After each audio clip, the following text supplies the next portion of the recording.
పరమేశ్వరః గురు సాక్షాత్ పరబ్రహ్మ తస్మై శ్రీ గురవే నమః. పరమాత్మకులారా, సమ్యక్ జ్ఞానము మిథ్యా జ్ఞానము అని. సమ్యక్ జ్ఞానం అంటే యథార్థమైన జ్ఞానం, మిథ్యా జ్ఞానం అంటే లేనిదేని. ఇప్పుడు తాడును మనం చూసినప్పుడు తాడును గుర్తించకుండా పాము అంటాం చూడండి, అది మిథ్యా జ్ఞానము, అది మిథ్యా ప్రత్యయం. ఇంతే మిథ్యా జ్ఞానానికి ఇంక అన్ని చోట్ల ఇంతే ఇదే అర్థమే తీసుకుంటుండాలి. లేనిదేని ఇక్కడ అదే చెప్తాడు. జాగ్రత్త దృష్టిచే చిన్మాత్రవాదం ఎదిరించే ఆక్షేపముల నిస్సారత. భగవత్ స్వరూపాన్ని జాగ్రత్త దృష్టి పెట్టుకొని కొంత మాట్లాడతారు కదా, ఆక్షేపాలు చేస్తారు చూడు, దాంట్లో ఏమి సారం లేదు అని చెప్పేదనుకోనట్టు. మనం ఇప్పుడు మరొక ఆక్షేపమును ఎదుర్కొనవలసి ఉన్నది. సమస్తము చిన్మాత్రమగునేని, అంతా సన్మాత్రం అంటే ఉండేదే అయితే సత్తు చిత్తను విభాగం ఎట్లు కలిగాను. ఉన్నది అనేది ఉంది, జ్ఞానం అనేది కలిగింది. ఉన్నది జ్ఞానం అనేది వేరువేరే కదా. ఉండేది మీరు ఉంది అనేది తప్ప ఇంక లేదండి. సత్ అంటే ఉంది అనేది అనాలంతే. మరి ఇప్పుడు చిత్ అంటున్నారు కదా, ఇది ఎట్లా కలిగింది అని ప్రశ్న. తెలుసుకొని సాక్షి, ఇంకా ప్రశ్నలు ఇవి. తెలియబడి అవస్థ అనే విభాగం ఉన్నదని భావించే కదా తమ విచారం ప్రవృత్తమయ్యను. ఇప్పుడు మనం మాట్లాడుతాండేది సాక్షి అనుభవంలోనే ఉండాయని కదా మీరు మాట్లాడుతాండేది. ఈ విభాగం ఎట్లా ఏర్పడాను? ఇప్పుడు మరి విభాగం ఉంటేనే కదా మీరు విచారం చేస్తాండేది. ఇది ఎట్లా పడాను? శుద్ధ చేతనం వలన జాగ్రత్త స్వప్నములు అనబడు రెండు విధములైన విలక్షణావస్థల జ్ఞానములు ఎట్లా ఏర్పడాను? శుద్ధ చైతన్యం అంటే జాగ్రత్త ఏమో సత్యంగా ఉంటుంది, స్వప్నమేమో అసత్యంగా ఉంటుంది. ఇట్లా జ్ఞానాలు ఎట్లా ఏర్పడతాయి? ఎట్లా ఉండేదే ఆత్మ, అదే సత్యం ఉందంట అంటారు కదా. ఇవన్నీ ఎందుకు డిఫరెన్సెస్ వచ్చినాయి? జాగ్రత్త జ్ఞానమునకు స్వప్న జ్ఞానమునకు ఎట్టి భేదం కూడా లేదని తమరు ప్రతిపాదించి ఉంటారు.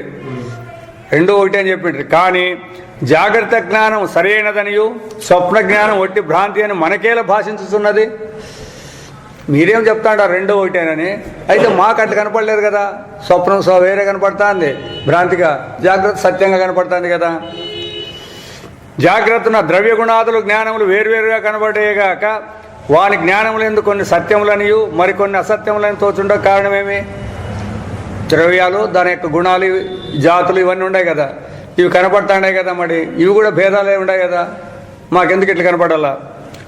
జాగ్రత్త జ్ఞానం ప్రపంచం నియమబద్ధంగానున్నదని మనకు తెలుస్తున్నది. ఈ ప్రపంచం అనేది ఎప్పుడు ఇట్లే ఉంటుంది కదా అని, నియమాలను అనుసరించింది కదా అని తెలుపుతుంది. కానీ స్వప్న జ్ఞానం ఆ విధంగా లేదు కదా. సంవత్సరానికి స్వప్న ప్రపంచం మాట్లాడాయి కదా. మరి ఈడేమన్నా మీకు అనుమానం ఎట్లన్నా వస్తుందా దీని కథ? ఇప్పుడు వాళ్ళ ప్రశ్నలు వేస్తున్నాడే, జాగ్రత్త స్థానం ఎప్పుడు నియమబద్ధంగా ఉంది అని అంటున్నాడు, స్వప్న జ్ఞానం అట్లా లేదు అని అంటున్నాడు కదా.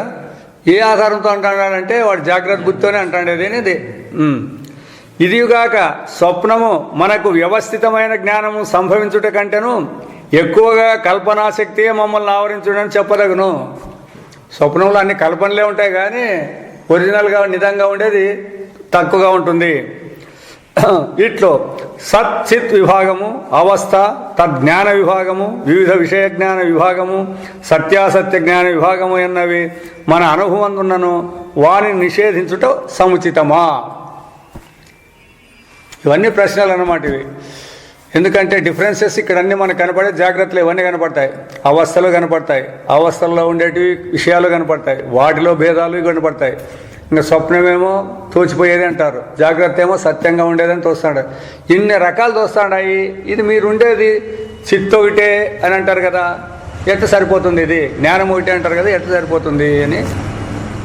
ఇవి ఇత ప్రస్తుతింపబడిన ఆక్షేపం వంటిదే ఇత పూర్వము సద్విషయమును కూడా ఉపస్థితమైనప్పుడు, అప్పుడు కూడా ఉన్నది అంటే రకరకాల ఉనికిలన్నీ ఉండి కదా. అప్పుడు కూడా అవస్థల ఉనికుండే, వస్తువుల యొక్క ఉనికుండే, గుణముల యొక్క ఉనికుండే, ఇవన్నీ ఉండి కదా అన్నప్పుడు ఏ సమాధానం అయితే చెప్పబడిందో అదే సమాధానం ఇప్పుడు మనం తీసుకోవాల్సి వస్తుంది ఇక్కడ కూడా.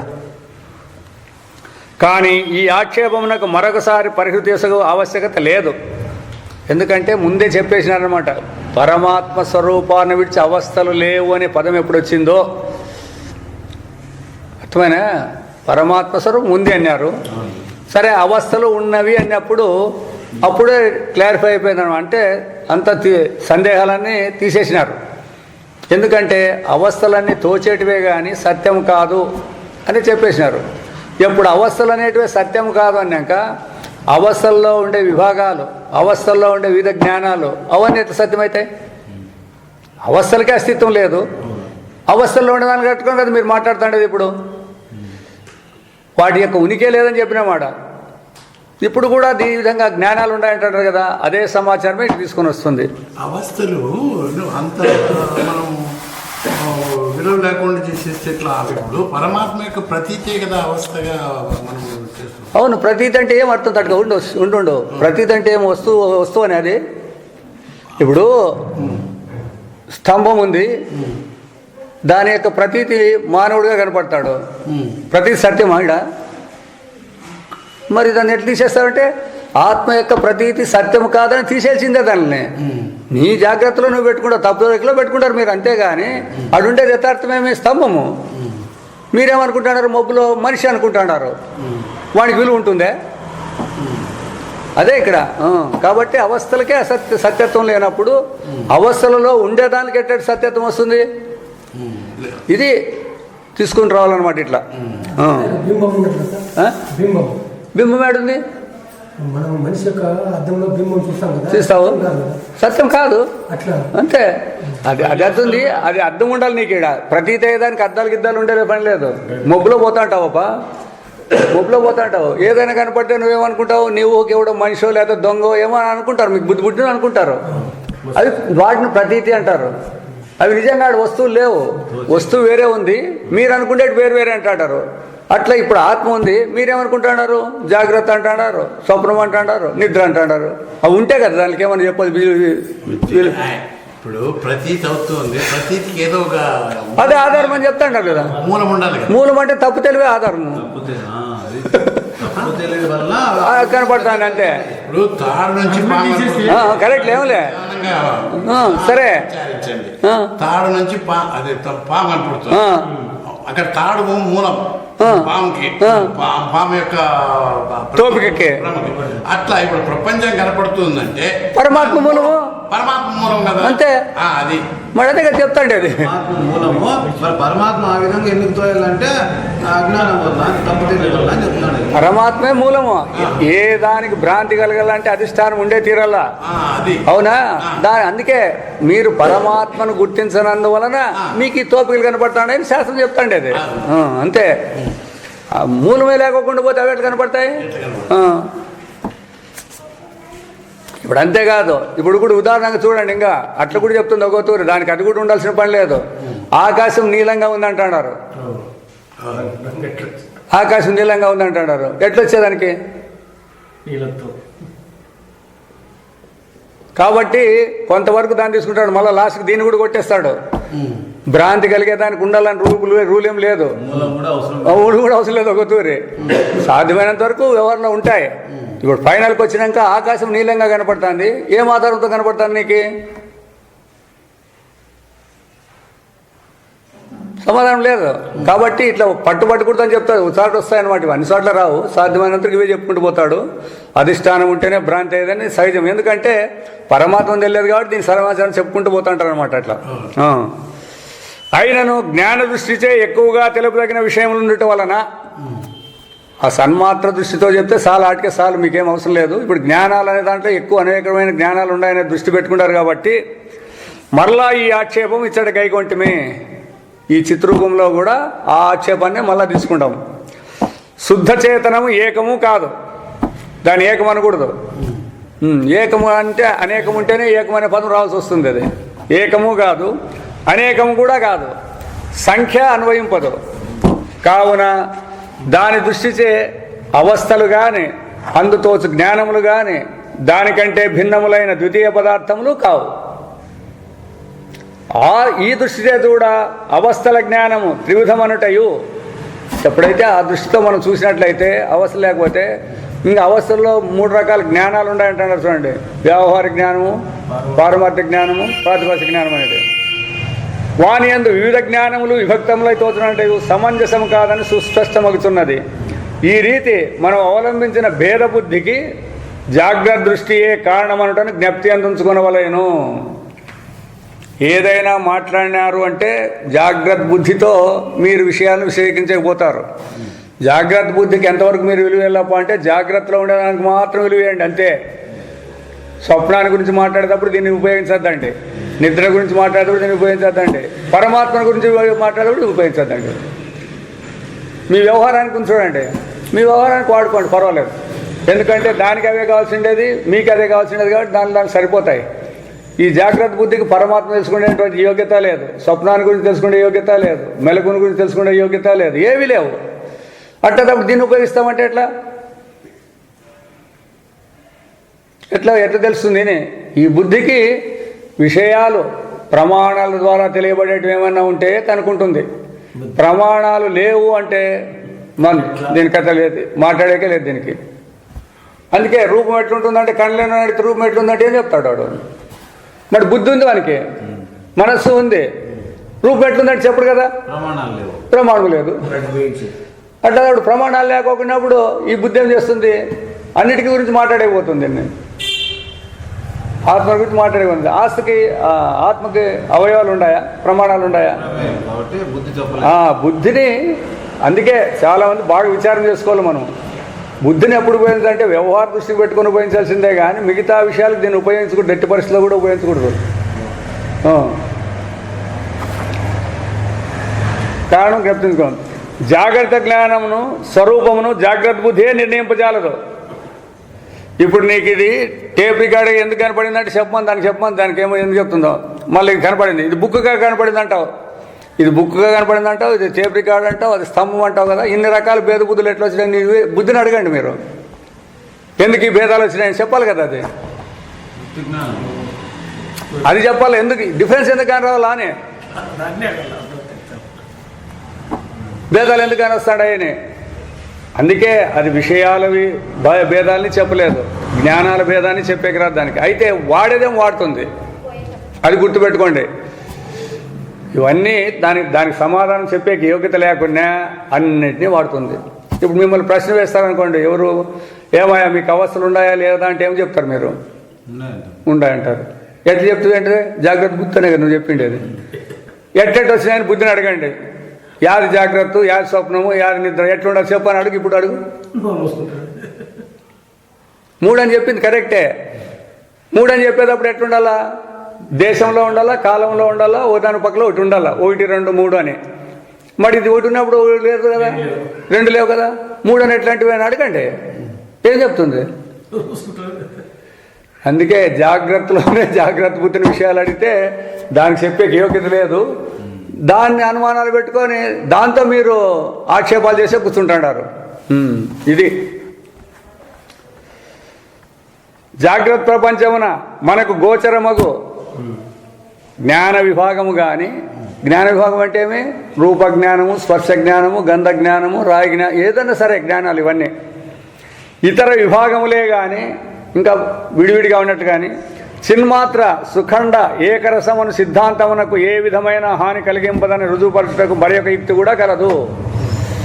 కాబట్టి చిన్మాత్రం అఖండమే కానీ ఖండాల జ్ఞానాలు లేవు అనేదానికి మళ్ళీ ఇంకొక ఉదాహరణ చెప్తాను అనమాట. ఈ విధంగా జాగ్రత్తన కనబడు విభక్తములైన జ్ఞానముల స్వరూపమేని బుద్ధిని ప్రశ్నించితమేని. ఎందుకు రూపజ్ఞానం కనపడుతుంది, రసజ్ఞానం కనపడుతుంది, గంధ జ్ఞానం కనపడుతుంది, స్పర్శ జ్ఞానం కనపడుతుంది అని అడిగితే ఏం చెప్తుంది? అది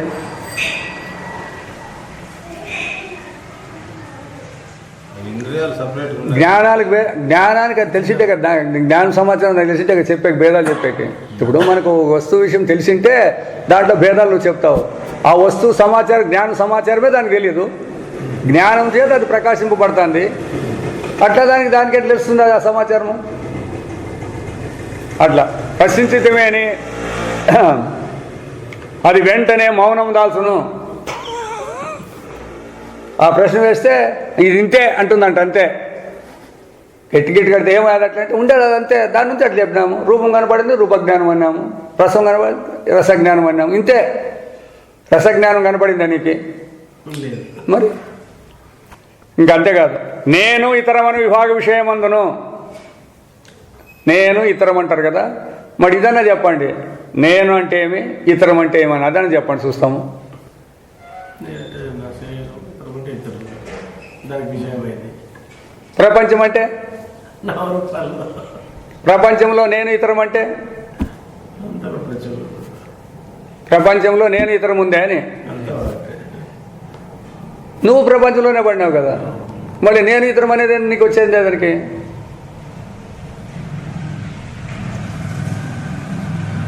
ప్రపంచాన్ని గురించి చెప్పప్ప అంటే వాడు ఏం చెప్తాడు, నేను ఈ నాకు తెలియబడి ప్రపంచం అంతా నిలుస్తాడు ఇట్లా అంటే ఇప్పుడు ఈ అబ్బాయి ఆడున్నాడు అని మరి నేను ప్రపంచం అనేది కనపడుతుందంటే ఎట్లా ఈ అబ్బాయి కనపడలేదు, ఈ అప్పుడు కనపడలేదు ప్రపంచంలో ఉండేవాడు, మరి వేరే ఎట్లా చేసుకుంటాడు దాన్ని? ప్రపంచం అన్నప్పుడు ప్రపంచం అంతా ఏకంగా ఉండాలి, అంత మొత్తం అంతా. నువ్వు ప్రపంచానికి విలక్షణంగా ఉండింటే అప్పుడు నువ్వు సరిపోతుంది, అట్లుండావా నువ్వు ఇప్పుడు? అయినా మరి నేను ఇతరం అనేది చెప్పు చూపించమంటే చూపించక రాదు. మనం అంటాంలే నేను ఇదంతా మిగిలిందంతా అని ఇట్లా అంటాంలే, వ్యవహారానికి సరిపోయింది ఇదేమి, దీన్నేం తప్పట్టేటట్లేదు. పరమార్థానికి అట్లా విభజన చేసేకి లేదు. అది విషయమన్ను ద్రవ్యగుణాల విభాగ విషయమందును స్వరూప నిర్ణయమునకు బయలుదేరినప్పుడు జాగ్రత్త బుద్ధి తన ఆసక్తిను స్పష్టముగా అంగీకరించునని ఇంతకు ముందే తెలిపి ఉంటిమి. ఇంతకు ముందు అంటే చెప్పినాము, అప్పుడు బుద్ధిని గురించి ఎన్నో ప్రశ్నలు వేసినాము, బుద్ధికి సమాధానం చెప్పేకి రాలే. కాన వాని జ్ఞాన విభాగ విషయమందును బుద్ధి తన ఆసక్తిని అంగీకరించును. ఇప్పుడు భేదాలే మనిషి ఎందుకు, చెట్టు ఎందుకు, రాయందుకు అని ఇట్లా అడిగినప్పుడు దానిలే చెప్పలేకపోతే ఇంకా దానిలో జ్ఞానం ఎట్లా చెప్తుంది? అది వాటిని చెప్పితే జ్ఞానం చెప్పేకి అవుతుంది, వాటినే చెప్పేకి చేత కాదు. దానిలో జ్ఞానాన్ని చెప్పేకి ఎట్లుంటుంది, దానికి విలువ ఎట్లుంటుంది వస్తుంది. అయితే మనకేం తెలుస్తుందంటే కనపడతాడే కదా, మనుషులు వేరే కనపడతాడారు, భూమి వేరే కనపడతాను, ఇదంతా మనం అదే ఇదే జాగ్రత్త బుద్ధి. ఇది ఈ జాగ్రత్త బుద్ధి డిఫరెన్సెస్ ఏర్పరచుకుంది.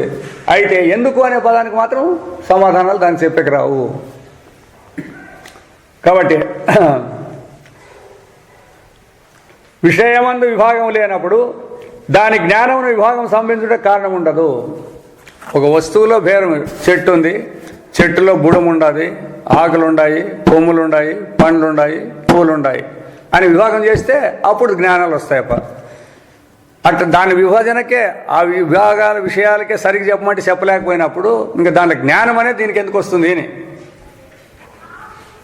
విషయాలు వేరు ఉన్నాయి ప్రపంచంలో. ఎందుకు ఈయన అడుగుతాండే అదే ప్రశ్న. మరి ఇంకా ఆడే మరి సిక్కల్సిండేది ఇవి కనబడతాడేది అందరికీ తెలుసు. వాడు వేదాంతం ఎందుకు వచ్చింది చెప్పేకి? వేదాంతం ఎందుకు వచ్చింది అని అందుకే చెప్తాండే. అది ఇప్పుడు తాడు పాము ఎందుకే కనపడింది అంటే భ్రాంతి అంటారు కదా. మరి కాబట్టి మీ వ్యవహారం అంతా ఎట్లుంటుంది? ఇంకా అంతా భ్రాంతితోనే ఉంటుంది మొత్తం అంతా కూడా. స్వరూపాన్ని తెలుసుకోకున్నప్పుడు అంతా వ్యవహారం అంతా కూడా భ్రాంతే. అందుకే దీన్ని విని తట్టుకోవాలంటే చాలా కష్టం అని చెప్పిండేది. వేదాంతం విని అయ్యో నా దేహము లేదంట, నేను సంపాదించింది లేదంట, నా పిల్లలేమి, నా భర్త ఏమి, నా ఆశలేమి, నా ఇదేమి అది తెలుసుకుంటే మేలు కదా. అదే ఇవన్నీ ఉండి బాధపడతాను కదా. అదే తెలుసుకుంటే అందుకని ఏం కావాలి? అది కరెక్టే. ఆ ధైర్యం తట్టుకోరంట చాలా మంది. అందుకే కొంతకాలం ఇంతానే వెళ్ళిపోతారంట. భగవద్గోసం చెప్తాండే ఇట్లా వేదాంతం క్లాసులు కండక్ట్ చేశారంట ఊర్లో. కండక్ట్ చేసింటే వాడి ఇంట్లో ఇట్లే ఉంది, ఇట్లా వెళ్ళిపోవాలి, ఆ ఇంటి ముందర వెళ్ళిపోవాలన్నమాట. అట్లా పోడంట వాడు, అట్లా తిరుక్కొని అట్లంతా అట్లా పోతానంట. ఏ అబ్బా నువ్వు ఇట్లే కదా పోవాలంటే అట్లా కాదు, ఆడ స్వాములు చెప్తా అంటారు వేదాంతంలో దేహం సత్యం కాదు, ప్రాణం సత్యం కాదు, ప్రపంచం సత్యం కాదు, విషయాలు సత్యం కాదని చెప్తుంటారు. మన చెవుల్లో పడేది ఎలా, మనం బాధపడేది ఎలా, అట్లా దూరంగా పోతే సరిపోయా. ఇవన్నీ లేవని తెలుసుకునేది అవునబ్బా, నీ సమాచారము నీకు అందులో నువ్వు కూడా ముముక్షువు కాబట్టి నీకు శ్రద్ధ ఉంది కాబట్టి ఆ మాట అంటాడు. ఎంతమంది అంటారు? 99 ఎంతమంది అంటారు? అందరికీ మేలే. అది అందరికీ మేలు కాదు, ఉండేదే అది.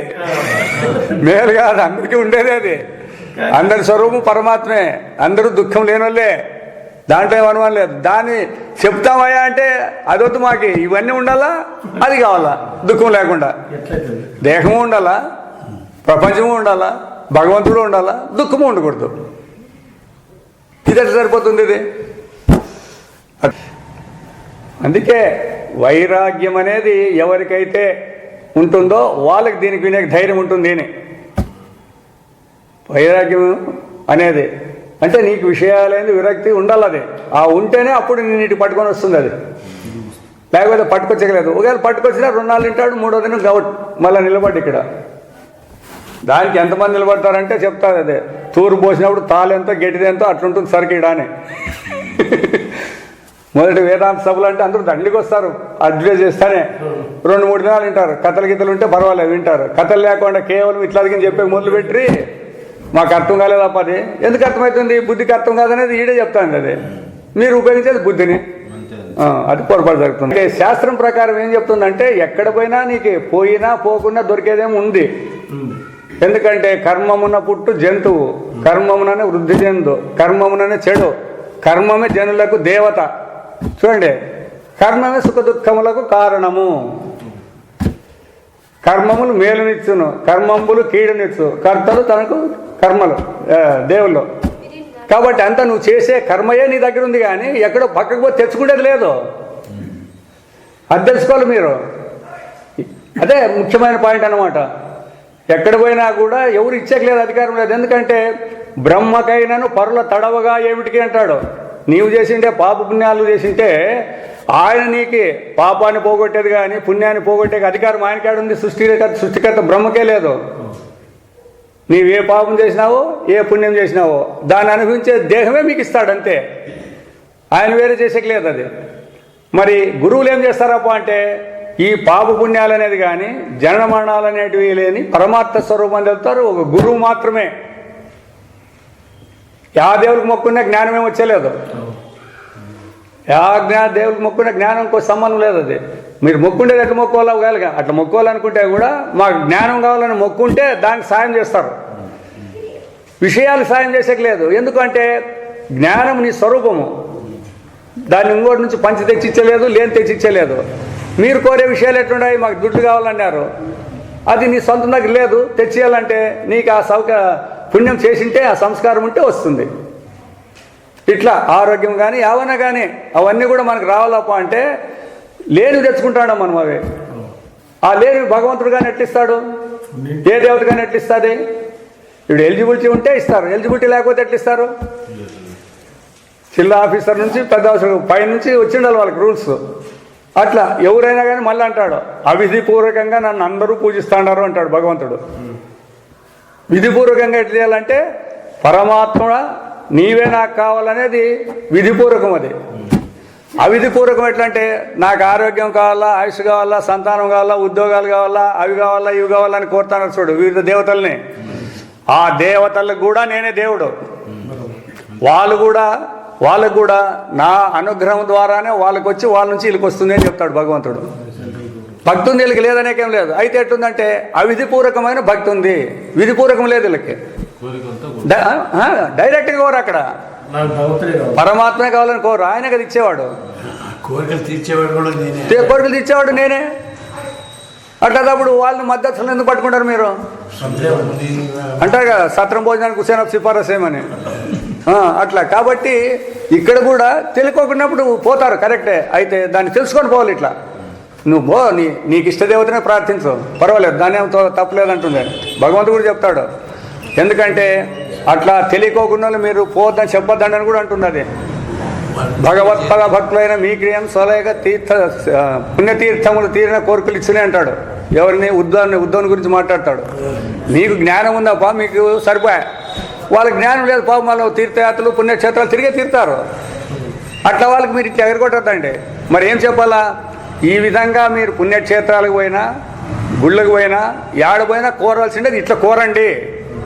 మీరు చేసేటప్పుడు కర్మలు నేను చేస్తానని కానీ నాకు ఫలం కావాలని ఇట్లాంటివి కోరుకోవద్దండి అని చెప్పండి అంటాడు. నిషేధంగా ఇడిచిపెట్టాడని చెప్పుడు. భగవద్భక్తి పూజలు ఇడిచిపెట్టమని చెప్పలేదు. దేవాలయాలకు పోండి, పోయినా కూడా ఆడ మీ అర్చన ఎట్లుండాలా, మీ సంకల్పాలు ఎట్లుండాలా అంటే ఇట్లుండాలా. ఇట్లా మీరు మనుషుల్ని టర్న్ చేయాలని చెప్తాడు అనమాట. వేదాంతంలో కూడా అదే చెప్తారు క్లియర్గా. వీళ్ళకి అట్లా కాదు, అదే నమ్మకం లేదని చెప్తాను లేదా, ఏమో అట్లా అడగకపోతే ఇస్తాడో లేదో అని. మంత్రి మీద నమ్మకం లేదు, దీని మీద నమ్మకం లేదు మనకి. ఏదో చేస్తే ఏదో వచ్చేదాని మీదే నమ్మకాలు పెట్టుకుంటాం అనమాట. అట్లా కాదు, నువ్వు చేసే కర్మలే ఎటువంటివి అందుకే దాంట్లో కూడా మంచి కర్మ చెడు కర్మ అని కూడా అనద్దంటుంది. నీకు వ్యవహార దృష్టిలో ఏది ప్రాప్తమైందో అది, వ్యవసాయం అయిందా, ఉద్యోగం అయిందా, లేకపోతే ఇంకోటి ఏదైనా అయిందా, కూలి పని అయిందా, ఏదైనా కానీలేండి, ఇది భగవంతుడు నాకు అనుగ్రహించినటువంటి కర్మ. దీన్ని నేను త్రికరణ శుద్ధిగా దొంగతనం ఉండకూడదు. అయ్యో నాకు కసు ఊడ్చేది వచ్చినాయి, నాకు వంట చేసేది వచ్చినాయి, నేను కసు దీనికి అట్లా అనకూడదు. త్రికరణ శుద్ధి ఉండాలన్నాడు. వాక్ ద్వారా, మనస్సు ద్వారా, ఇంద్రియాల ద్వారా చేసే నీకు రావాల్సిందేదో వస్తుంది, కరెక్ట్గా వస్తుంది. నీకు పాప పుణ్యాలు అంటావు. ఇది సిద్ధాంతం. దీన్ని పెట్టుకొని మీరు ఎట్లైనా ప్రవర్తించండి, ఆడన చేయండి, ఏమైనా చేసుకోండి, పర్వాలేదు. దాని భిన్నంగా మీరేదో మీ ఆలోచనలు చేస్తారు చూడండి, అవి మాత్రం పొందేట్టు కాదు. ఎందుకంటే అందరికీ అనుభవంలోనే ఉండాలి. అయినా కూడా ఎవరు కూడా దాన్ని తిరిగి చూసేది మాత్రం లేదు. అవును మనం ఇన్ని తాపత్రాలు పడుతున్నాం కదా, అనుకుని జరిగిందే అనేది లేదు, ఎవరికి లేదు. పుట్టినప్పటి నుంచి తాపత్రాలు పడుతూనే ఉన్నాము. మరి ఎప్పుడైనా సాధించినామా? కొన్ని అయినాయి కదా అంటారా, రైట్. కొన్ని అయితే కొన్ని కాకుండా పోయేదానికి కారణం అది మీరే చెప్పండి. ఇప్పుడు మీ శాతం అయినాయి కదా కొన్ని, మరి మిగతా కాలేదని ఎందుకు చెప్పుకుంటున్నారు అందరితో? దానికి కారణం చెప్పండి. ఇప్పుడు ఆడించిపోతారు అందరూ. అందువల్ల జరగవలసినవి జరిగే తీరుతాయి, జరగరాని జరగవు. నిషేధం అదే, ఇది విధి అన్నమాట అది. అందువల్ల మరి మీరు ఏం నమ్మాలంటే భగవంతుడు నమ్మాలంతే. భగవంతుడు ఏం చేస్తే దానికి ఎస్ అంటాడు. అలా ఏ టైంకి ఏది చెప్తే ఎస్ అంతే. అనల్లా, అనకూడదు. అంటే ఏమవుతుంది, నీకు బాధ అవుతుంది అంతే. అంటే మళ్ళీ దాని గురించి తర్కం ఉండదు అనమాట. ఇంకా బాధపడేది ఉండే లేదనమాట. దైవం కాదు ఇచ్చిండేదే, దైవం కాదు ఇచ్చేది, ఉండేది ఉండవు. నీవు చేసుకునిందే చెప్తు కదా, కర్మములు మేలునిచ్చును, కర్మములు కీడునిచ్చు, కర్తలు తనకు కర్మలు. అవే కర్తలు మీకే, మీ కర్మయే మీకు కర్త. కాబట్టి బ్రహ్మకైనాను పరుల తడవుగా ఏమిటికేనంటే దామాటే. అందువల్ల మేలు చేసుకున్నావంటే వెనక జన్మలో నువ్వు చేసుకునేవే మేలు. ఇప్పుడు దుఃఖాలు కారణం అంటే కూడా వెనక జన్మలో నువ్వు చేసుకుంటావు ఏంటో అవి దుఃఖాలు. కాబట్టి అనిపిస్తాడావు. ఇప్పుడు నీకు వెళ్ళిపోతాడు అవి, ఎందుకు బాధపడతావుగా? అది ఇప్పుడు పాపాలు పోతాడాయి, కష్టాలు వచ్చినాయి, దుఃఖాలు వచ్చినాయంటే పాపాలు పోతాడాయి. ఎస్, మంచి పని జరుగుతుంది లేనలా. అందుకే అంతా మన మేలకే అని చెప్పిండేది ఆ శాస్త్రమే చెప్పిండేది. అంతా మన మేలకే. అది చెడు అనుకోండి, మీరు మంచి అనుకోండి, అయితే అంతా మన మేలకే. జనరల్ ఆ జనరల్ ఏమోపాటి ఇదంతా ఎగిరిపోతుంది. నా కష్టాలు వచ్చే వాళ్ళకి సుఖాలు వచ్చినట్టే వాళ్ళ సుఖం వాళ్ళు పుణ్యం చేసుకుంటారు, అది తరిగిపోతుంది వాళ్ళకి. కారులో పోయే వాళ్ళకి, విమానాల్లో పోయే వాళ్ళకి, ఎక్కడెక్కడ ఉండే వాళ్ళందరికీ పుణ్యం తరుగుతూ ఉంటుంది, వాళ్ళకేమి ఉండేట్లేదు. అది నీవు కష్టాలు పడతావు కాబట్టి నీకు పాపం తరుగుతూనే ఉంది. ఇప్పుడు బాధపడాల్సిన అవసరము వాళ్ళకి వచ్చింది కదా, మాకు రాలేదనే దానికి ఏంటికి? ఇది అందుకే వేదాంతం అంటే ఇట్లా విచారం ద్వారా ఎప్పుడు తెలుసుకుంటారో అప్పుడు వాళ్ళు పనులు చేసుకుంటే సులభమవుతుంది అంతే. ఈ దీనిలోకి లొంగిపోవాల్సిన పని లేదు. మనం నువ్వు ఏ గుడికైనా పోండి, ఎక్కడైనా పోండి, ఎవరి దగ్గరికైనా పోండి, వాళ్ళు ఇస్తారని మాత్రం పోతండి. కృతజ్ఞతగా నీకు పోవడం. విధి అంటే నీకేం జరగాలో అది విధి. ఇక్కడ శాస్త్రం ఏం చెప్తుంది? విధి నిషేధాలని రెండు చెప్తుంది. విధి అంటే నువ్వు ఇట్లా చేయాలా, నిషేధం అంటే ఇట్లా చేయకూడదు అని ఇక్కడ రెండు విభజిస్తుంది అనమాట. దానికి కూడా మళ్ళీ విధి నిషేధాలు కూడా ఎంతవరకు వ్యవహార దృష్టిలోనే. మళ్ళా పరమాత్మ దృష్టికి వస్తే విధి లేదు, నిషేధం లేదు. యాదస్తే చేయాలని చెప్పినారు, అది ఎట్లా చేయాలంటే ఆ మార్గం చెప్పేసినారు. అది భగవంతుడు చెప్పిండమాట. జరిగే తీరుతుంది. ఏది జరగరాదు అది జరగదు. మరి దానికి ఇప్పుడు మీరేం చేస్తున్నారంటే తద్భిన్నంగా విచారణ చేస్తాం. మాకు జరగకోకుండా జరిగే తీరల్లా, జరిగేది మాకు వద్దు అని. మాకు రోగాలు వస్తాయి వద్దు అంటున్నారు. మీకు జరిగే తీరాల్సి ఉన్నాయి, అవి ఎట్లా రాకుండా పోతాయమ్మా? దుడ్లు లేవు, అవి కావాలంటున్నారు. ఎట్టెట్లా వచ్చేది మీకు? ఇది తద్భిన్నంగా అంటే ఇట్లా విచారం చేస్తాడు. అట్లా కాదు. భగవంతుడు మనకు దేహం ఇచ్చినాడు, మళ్ళా మనం మానవ జనం పుట్టాలప్ప అంటే దీన్ని ఎట్లా ఉపయోగించుకుంటే కనీసం మానవులైనా పుడతాము అని మోక్షం కథ నిదానంగా మాట్లాడదాము. కాబట్టి ఇదన్నా తెలుసుకోవాలి. అయినా జనానికి ఇంతవరకు డాక్టర్ గారు చెప్పారు, చాలామంది ఏం పని ఉండదు అప్ప దీంతోనూ వేదాంతంతోనూ అంటారంట. లెక్కేసుకు ఎట్లుంటారు జనం. అవును పోన్లే, ఏ లోక సౌకర్యమే చూసుకో, శాశ్వతమే అనుకో. ఎట్ట శాశ్వతం అయితే నువ్వు ముసలోడైనాక నీకు అదిసేరు తినేవాడు అదిసేరు తింటావు ముసలోడైనాక. ఏ లోక సౌకర్యమే చేసుకో, బాగా తింటావు డబ్బా అన్నావు, తిని ఎట్లా తింటావు? యాదాన్ని నువ్వు ఉపయోగించుకుంటావు చెప్పు.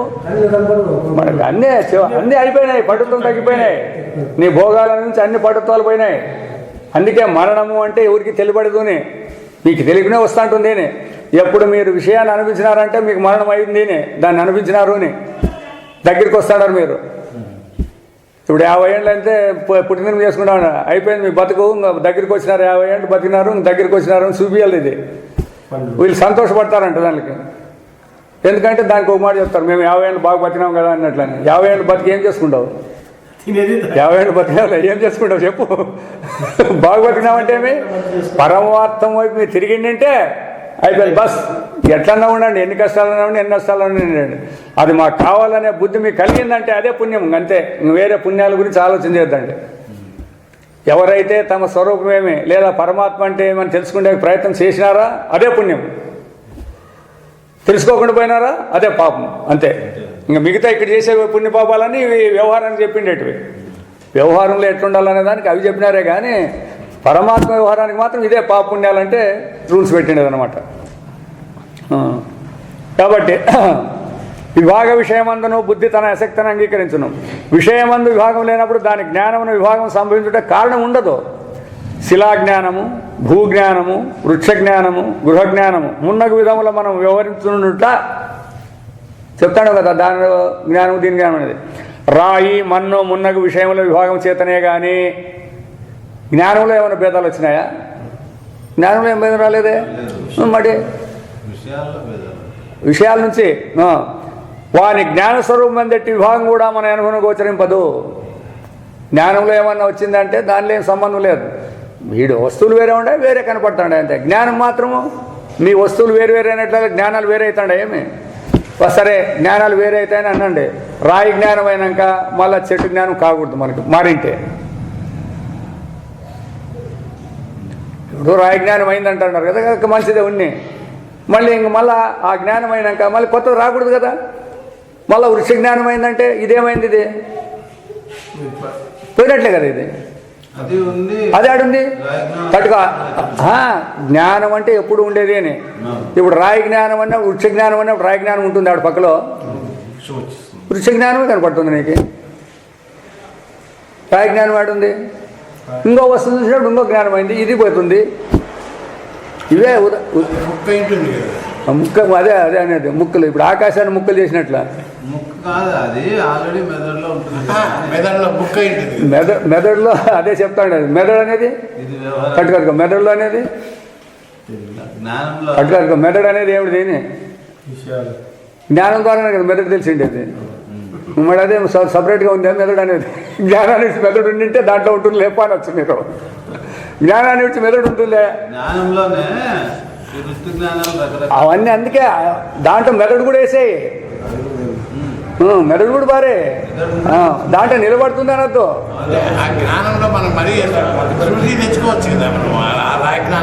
యా జ్ఞానం తెచ్చుకున్నా మళ్ళీ దీంతోనే కదా తెచ్చుకుంటేది. ఈ జ్ఞానంతోనే తెచ్చుకోవాలి కానీ రాయి జ్ఞానం అనేది మీరు అనుకుంటారు సపరేట్గా ఉంటాయని. అవి సపరేట్గా అంటుకుంటాయి. మళ్ళీ ఎప్పుడు చెప్పాలని రాయి చెప్పినా మళ్ళీ నీ జ్ఞానాన్ని ఉపయోగించాలి కదా.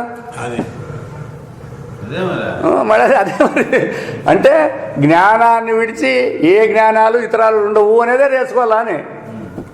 అది మెయిన్ పాయింట్. దీంట్లో కండలు తుండలు చేసేకి లేదు. అది ఆకారాలు ఉండిన దానిలో అయితే మీరు తుండ్లు గిండ్లు చేయొచ్చు, విభాగాలు వేయచ్చు. ఆకారం లేని దాన్ని ఏం చేస్తారు? ఇప్పుడు గాలిని తుండ్లు చేయండి అప్ప, ఎట్లా చేస్తారో ఆకాశాన్ని తుండ్లు చేయండి అప్ప. చూడు మీ ఊరు గాలి మా ఊరు కాకుండా కడతామని కట్టండి, కట్టేసేయండి చూస్తాము ఎట్లా కడతారు.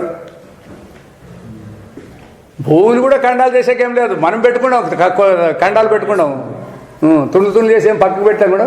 ఇట్లా బార్డర్ వేసుకునేది ఇది మా ఊరికి అనేది సరిగా తప్ప అనేది మీరు అంతే. ఏ దాన్ని భగవంతుని సరుకుని తుండ్లు చేసే అవసరం లేదు, ఎవరికి అధికారం లేదు. అట్లా అయినంటే ఇవాళకి అందరూ ఇల్లు చేసుకొని పోయి అందరూ రెడీ పెట్టుకుందరు. ఇవ్వడానికి వాడు దుడ్లు ఉన్న వాళ్ళందరూ ఇప్పుడు ఈరోజు దొరకకుండా పోయి దాపెట్టుకుందరు అన్నీ. అట్లా ఛాన్సులు లేదని. అందుకే నా సమస్తాన్ని బయట పారేసిన అందరూ అనుభవించే అధికారం ఉంది. దాపెట్టుకుంటే ఎవరికి లేదు అని చెప్పండి. యాడ్ దాపెట్టుకుంటారు పోయి మీరు సంపాదించిందంతా? యాడున్నాయి? పంచభూతాల్లో పెట్టాలా లేకపోతే పక్కకి తీసుకుపోతారా? భౌతిక సంపదలు.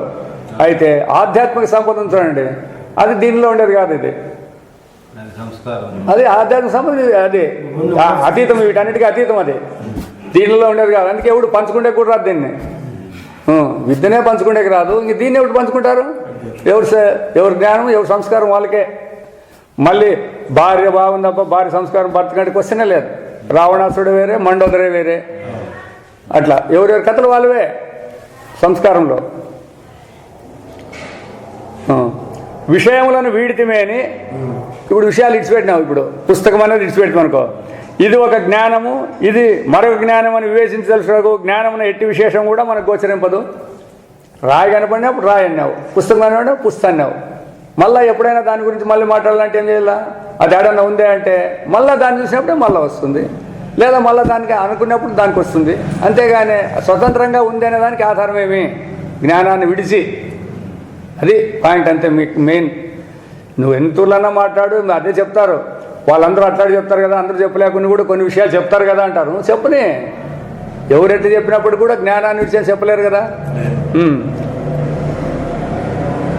జ్ఞానమున విశేషం కల్లని ఊహించుటకు, మీరు ఊహించడానికి జ్ఞానం యొక్క సహాయమే కావాలేను. మరి బుద్ధి బాగుందప్ప, లేదా నాకు బుద్ధి బాగుందప్ప అని ఊహించాలంటే కూడా నీకు జ్ఞానంతోనే నువ్వు ఊహించాలి, కానీ జ్ఞానాన్ని విడిచి ఊహించక సాధ్యమవుతుందే? లేదు. కాన ఆ విధంగా ఊహింపబడిన విశేషము జ్ఞానం యొక్క ధర్మం గాక తద్బాహ్య విషయమే అగును. కావున జ్ఞానమందు నానాత్వం కానీ, బహుత్వం కానీ, విభక్తత్వం కానీ విషయం వలన కలగవలనే కానీ తన వలన తానే సంభవించడానికి శక్యం కాదని సిద్ధమగును. కాబట్టి వాటి ద్వారా వాటికి సాయట్లేదు. మరి ఏం కావాలా? జ్ఞానం ద్వారానే వాటికి అన్నీ ఉన్నాయని, అస్తిత్వం కానీ లేదా జ్ఞానం కానీ, రెండు. ఉనికి కూడా దాని ఉనికినే పెట్టుకోవాలా, జ్ఞానాన్ని కూడా దాని జ్ఞానాన్నే పెట్టుకొని చెప్పాలా. అట్లా కాకుండా వస్తువులకు స్వతంత్రమైన ఉనికి లేదు, వస్తువులకు స్వతంత్రమైన జ్ఞానము లేదు.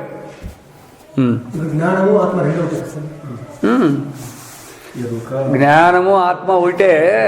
అయితే ఇక్కడ మనం వ్యవహారంలో వాడుతున్నాం కదా, ఆ వ్యవహారంలో వాడేటప్పుడు పదాలు వేరే వేరే వస్తాయి. ఉంది అనేది ఆత్మకే సంబంధం, జ్ఞానం అనేది ఆత్మకే సంబంధం, ఆనందం అనేది కూడా జ్ఞానానికి సంబంధం. 3 పదాలు వస్తాయి ఇక్కడ. ఉనికి, జ్ఞానము, ఆనందం అని 3 వస్తాయి. ఆత్మలో ఈ 3 ఉంటాయా అని మళ్ళీ జనానికి వస్తుంది. అవి అట్లా రావు. అగ్నికి ప్రకాశం కానీ వేడి కానీ వేరుగా లేకోకుండా మీరు అగ్గి అంటానే ప్రకాశం ఉంటుంది, దాంట్లో వేడి ఉంటుంది. అయితే 2 మాటలు మాట్లాడుతున్నారా లేదా? వేరు చేసి చూపించండి అంటే అట్లా ఇది కూడా. ఆత్మకి అవయాలు లేవన్నారు కదా, ఇప్పుడు మన శరీరం ఎట్లా ఉందో అదే విధంగా ఆత్మకు అవయాలు ఉన్నాయి కదా అనే అనుమానం వచ్చింది. చూడు, ఆత్మ కూడా నీ అట్లా అవయవాలు ఉన్నాయని ఒప్పుకుందాంలే అనుకో. కరెక్ట్ చెప్తాం, విను. అది కూడా అడగాల్సిందేలే. ఇప్పుడు ఆత్మకు అవయవాలు ఉంటే తట్టుకో. అవయవాలు ఉన్నవాడు సస్తాడా బతుకుతాడా? మరి ఆత్మ కూడా అవయవాలు ఉంటే ఏమవుతుంది? అది అరే అవయవాలు ఉన్నాయి కదా, ఎందుకు లేకుండా పోతుంది? అవయవాలు ఉన్నాక వికారాలు కూడా ఉంటాయి. అంటే ఆత్మ ఎట్లా అంటే ఈ శరీరం ఆత్మ రాలేదు, అవయవాలు ఉన్నా కూడా భగవంతు స్వరూపం కాబట్టి దానికి చావు ఉండదు. ఆ మాట మాట్లాడకూడదు. భగవంతుని స్వరూపం అనేదానికి ఏం చెప్పాలి? మీరేమనుకుంటున్నారు? భగవంతుని స్వరూపానికి మన వల్లే కాళ్ళు, చేతులు, తలకాయలు ఉన్నాయని మీరు అనుకుంటున్నారు. శాస్త్రం ఏం చెప్తాండి? నిరాకారము అంటుంది, ఆకారం లేనిది. ఇప్పుడు గాలికి ఏం ఆకారం చెప్పు చూస్తాము? ఆకాశానికి చూపి కనిపిస్తుంది అనద్దు, కానీ చూపి. బ్లూ అనేది ఏమిటి? అది బ్లూ అనేది ఇది ఇప్పుడు ఉండాలి కదా. బ్లూ లేదు అనేది ఒకటి. ఆత్మలోనే ఉండాలి ఇవిని. తర్వాత ఆత్మ జ్ఞానం లేనిది వాటి యొక్క పేర్లు మీకు ఎట్లా తెలుస్తాయి? భూమి అనేది కానీ, నీరు అనేది కానీ, ఆకాశం అనేది కానీ జ్ఞానం లేకుండా ఎట్లా తెలుస్తాయి? అవన్నీ దాంట్లోనే ఉన్నాయి. మళ్ళీ ఏడిపోయినాయి అంటే అన్ని దాంట్లోనే పోతాయి మళ్ళీ.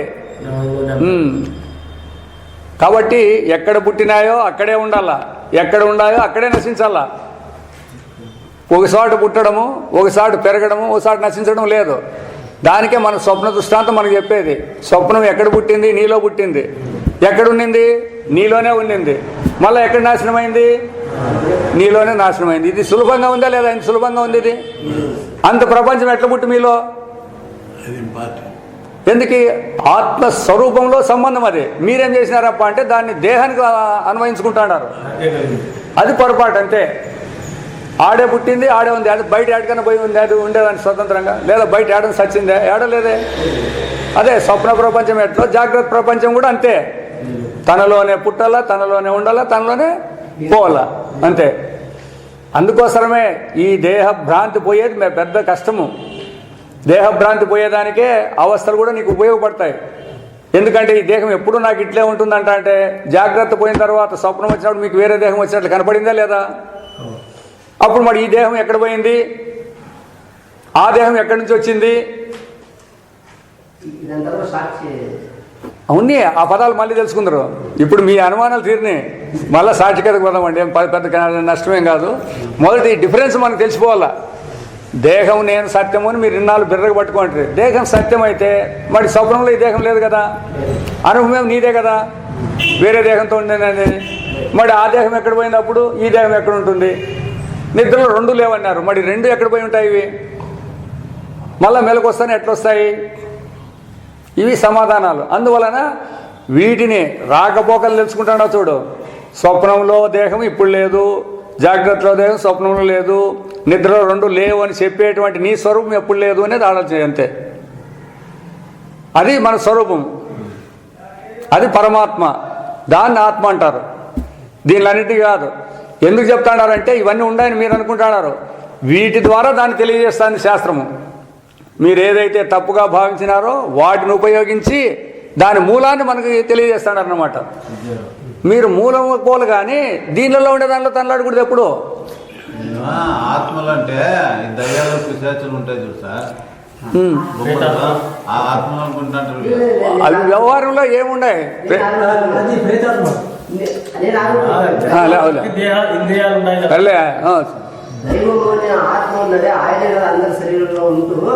అని ఎప్పుడు చెప్పేదంటే నీకు తత్వం తెలియనప్పుడు అందరి దేహాల్లో ఉండదనేది. ఉదాహరణకు చెప్పండి, కుండలో అంతా మన్నే ఉంది అన్నారు, అవునా? కుండలో అంతా మన్నే ఉంది అన్నప్పుడు కుండ మన్ను రెండు ఉండాయా? యాది ఉండేది? మళ్ళీ ఒకటే చెప్పు మాట, దానంతా చెప్పదు. కుండ మన్ను రెండు ఉండాయా ఒకటే ఉండాయా? ఒకటే. ఏముంటుంది? నీవు చెప్పద్దు, ఆయన చెప్పని. ఆయన సంశయం అది. తయారుగా చేసేది ఇడిచిపెట్టు. తయారైండేది ఏమిటి? అది నువ్వు కుండ అనేటప్పుడు ఏమన్నావు? కుండను చూసి కుండ అన్నావా లేదా మట్టిని చూసి కుండ అన్నావా? మట్టిని చూసుకుంటానా లేదా?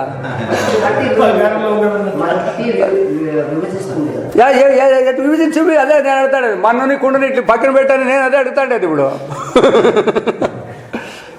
అందుకే పరమాత్మ అందరిలో ఉన్నాడంటే పరమాత్మ ఉండేది ఇవి లేవు అనేది రావాలా. అర్థమైనా? పరమాత్మ అంతటా వ్యాపించి ఉన్నాడంటే ఎట్లయితే కుండనంతా మన్నే వ్యాపించింది అన్నప్పుడు మన్నే ఉందనాలి, కానీ కుండ ఉంది మన్ను ఉంది అని అద్దండి. అటు రాదు కాదు. ఉంటే చెప్పు, నువ్వే అనుభవం చూపి. కుండ మన్ను ఉండాలంటే వేరు వేరు చూపించచ్చు కదా. నీకు పదాలు వాడినావు కుండ మన్నని, మరి కుండను పక్కకి మన్నను వేరే చూపి. అట్లా పరమాత్మ కూడా అట్లే చెప్పేది. శాస్త్రం అట్లే చెప్తాను అనమాట. ఈ జగత్ ప్రపంచం అంతా కూడా భగవత్ యొక్క వ్యాపకము అని చెప్తుంది. వ్యాపకమే సత్యమవుతుంది, కానీ ఇది ఉండేది సత్యం కాదు. ఇది మళ్ళీ వ్యవహారంలో మళ్ళీ రెండు ఉండాలి. ఆడ మరి వేరే వస్తుంది సమస్య. ఎట్లా అంటే ఈ ఇంటిలో అంతా కూడా ఆకాశం వ్యాపించింది అంటే ఇండ్లు ఉంది, దీంట్లో ఆకాశం కనపడుతుంది, రెండు కనపడతాయి దీంట్లో. అట్లా కాదు, అట్లా వ్యాపకం కాదు ఇది. లేదా ఒక కుండ ఉంది, ఆ కుండలో నీరంతా ఉంది అని అంటాము. కుండ ఉంటుంది, నీళ్ళు ఉంటాయి ఆడ వ్యాపించినా కూడా. ఈ వ్యాపకం అట్లాది కాదనమాట. తానే సర్వస్వం అయి ఉంది, ఉండేది తానే. మనం ఎందుకంటే విచారం లేకోకుండా ఉపాదృష్ట్యా మనం విచారం చేసే మొదలు పెడతాం. అనుభవ దృష్టి, నీ అనుభవం చూపించిన తర్వాత అనుభవ దృష్టి చూసుకుంటే నీకు ఇవన్నీ ఏంటివి కనపడు. అంతే అనుభవ దృష్టి రావాలి ఇక్కడ. అందుకే దీన్ని వినేటప్పుడు అంతా కూడా, లేదంటే తర్వాత తెలియజేసేది కూడా ఇదే దృష్టే. జ్ఞాన దృష్టి, శాస్త్ర దృష్టి అని భగవంతుడు అంటాడు కదా. రెండు ఉన్నాయి, రెండు రకాల నిష్లని. వ్యవహార దృష్టి, పారమార్థ దృష్టి అని రెండు చెప్తాడు. పారమార్థ దృష్టి అనేది అనుభవ దృష్టి, వ్యవహార దృష్టినే తప్పు తెలివితో వచ్చిండేది అనమాట ఇది.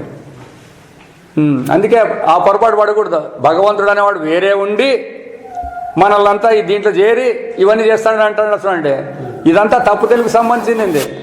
భగవంతుడు ఏమీ చేసేవాడు కాదు, నిష్క్రియుడు అని. ఎందుకంటే అది మీకు ఉదాహరణగా తెలుసాలంటే మీ నిద్ర స్వరూపాన్ని అనుభవం చూసుకుంటే ఏముండాడు పనులు మీరు అనొచ్చు, మేమేమో నిద్రలో ఉంటుంది మిగతా వాళ్ళు ఉంటారు కదా అని. ఆడ పనులు జరుగుతూ ఉంటాయి కదా అండి. మీరు నిద్రలో ఉన్నప్పుడు మిగతా వాళ్ళనే భావం ఏడానో మీకు అనుభవంలో ఉందే? మెలకులోకి వచ్చినప్పుడు కాదు, నిద్రలో ఉన్నప్పుడు మీకు నేను కానీ ప్రపంచము కానీ ఇతరమని కానీ ఏమైనా ఉందే? మరి అప్పుడు ఏముంది? అంత తానే ఉండేది. అట్లా పరమాత్మ స్వరూపం అంటే తానుగా గుర్తించేదే పరమాత్మ స్వరూపం అని చెప్పిండేది అనమాట. ఈ ప్రపంచం అంతా తప్పు తెలివితో మనం ఉపాధికృతంగా చేసుకున్నాం. కాబట్టి ఈ ఉపాధి ఇప్పుడు ఉపాధితో ఉన్నప్పుడు కూడా నువ్వు పరమాత్మ స్వరూపుడే. అర్థమైనా? అది కుండగా ఉన్నప్పుడు కూడా అది మన్నే. నువ్వేం కుండ అంటాడోలే, ఉండేది మన్నే ఆడ. అట్లా ఇప్పుడు కూడా మన ప్రపంచం అని మనం దేన్ని అంటాడామో అందుకే చెప్పేది. ప్రపంచం మిథ్య అంటే చాలామంది వేరే అర్థం చేసుకుంటారు.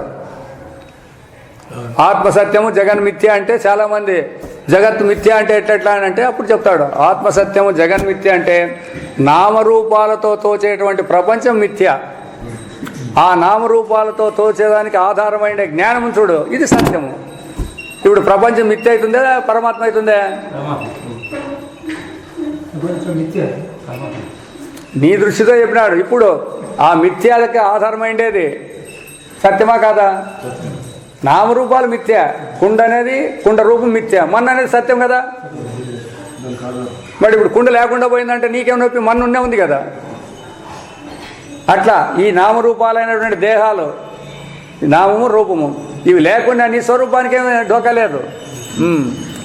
తెలుసుకుంటే అది కుండ, నేను కుండ అనుకుంటే అది కుండే పగిలిపోయేది, దానికి నాశనాలు అవన్నీ ఉంటాయి. మన్ను అనుకుంటే ఇంకేముండదు, పగిలినా మన్నే ఉంటుంది, ముక్కలైనా మన్నే ఉంటుంది, బూడిదైనా మన్నే ఉంటుంది, ఏమైనా మన్నే ఉంటుంది.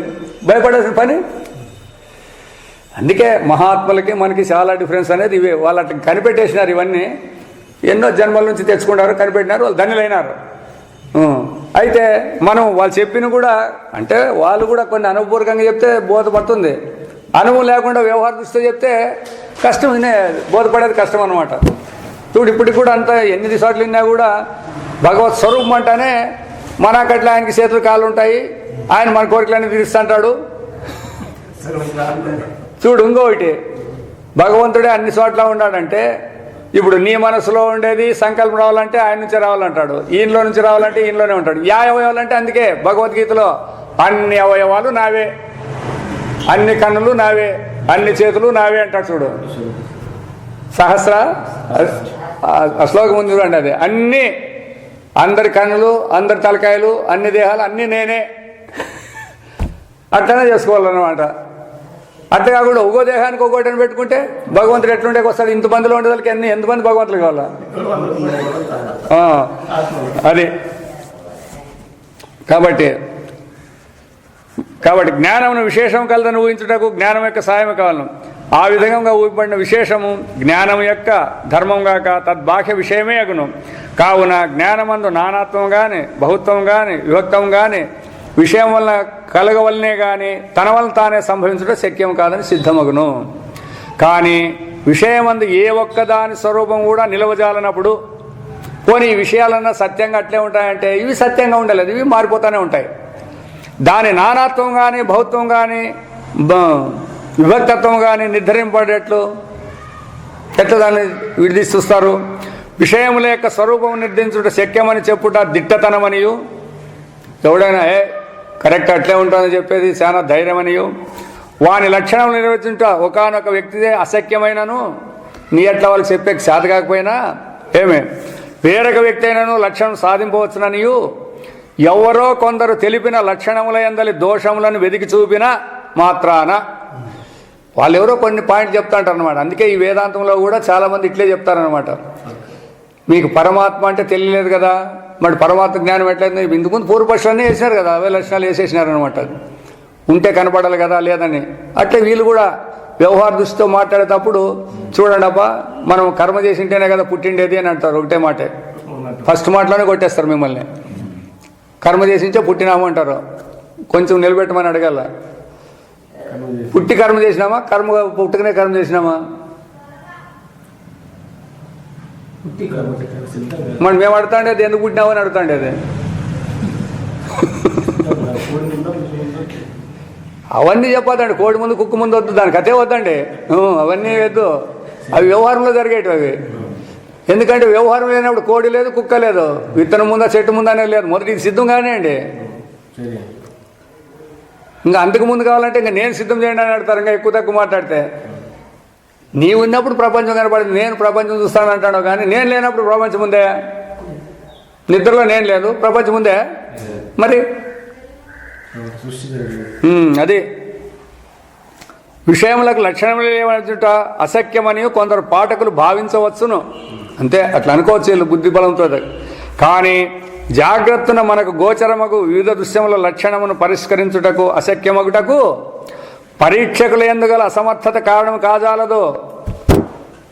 ఈ విషయాలు ఇట్లుండాయని చెప్పేదానికి ఎందుకు ఎవడో చెప్పేవాళ్ళు చేత కదనద్దండి. దాంట్లో బతుకట్లుంది అంటాడు. ఆ విషయాలు బతుకట్లుంది. ఎట్లా చెప్పకోసం తాళ్ళలోని పాము కథ ఎట్లా చెప్తారు చెప్పండి. కాబట్టి అవే అట్లుండే. అయితే మనం దాన్ని ఏం పెట్టుకున్నామంటే ఉంటాయని మనం పెట్టుకుంటామే కానీ వాటికే స్థిరత్వం లేదనమాట. మళ్ళీ దాన్ని ఎట్లా చెప్పాలా అంటే అయ్యో మాకు చెప్పేకి రాదని మీరు అనొద్దండి. దాంట్లో బతుకంతే. ఈ దోషం వల్లంటాను జాగ్రత్తను మనం తర్క ప్రధానమైన బుద్ధిచే నేర్పరచుకుని లక్షణములు విశేషములు ఎన్నటికీ నిలకడ పొందక జాలం అంటే ఇంకనూ స్పష్టముగా విశదంగా గ్రహింపగోరు వారు. ఇంకా ఇంతకంటే మీకు చేత కాదప్ప మాకు ఇంకా తెలుసల్లా అనే వాళ్ళు ఏం చేయాలంటే దానికి చెప్తాడనమాట. ఆంగ్ల భాష యందు బ్రాడ్లీ అన్నతడు రాసిన ప్రతీతి, అంతే.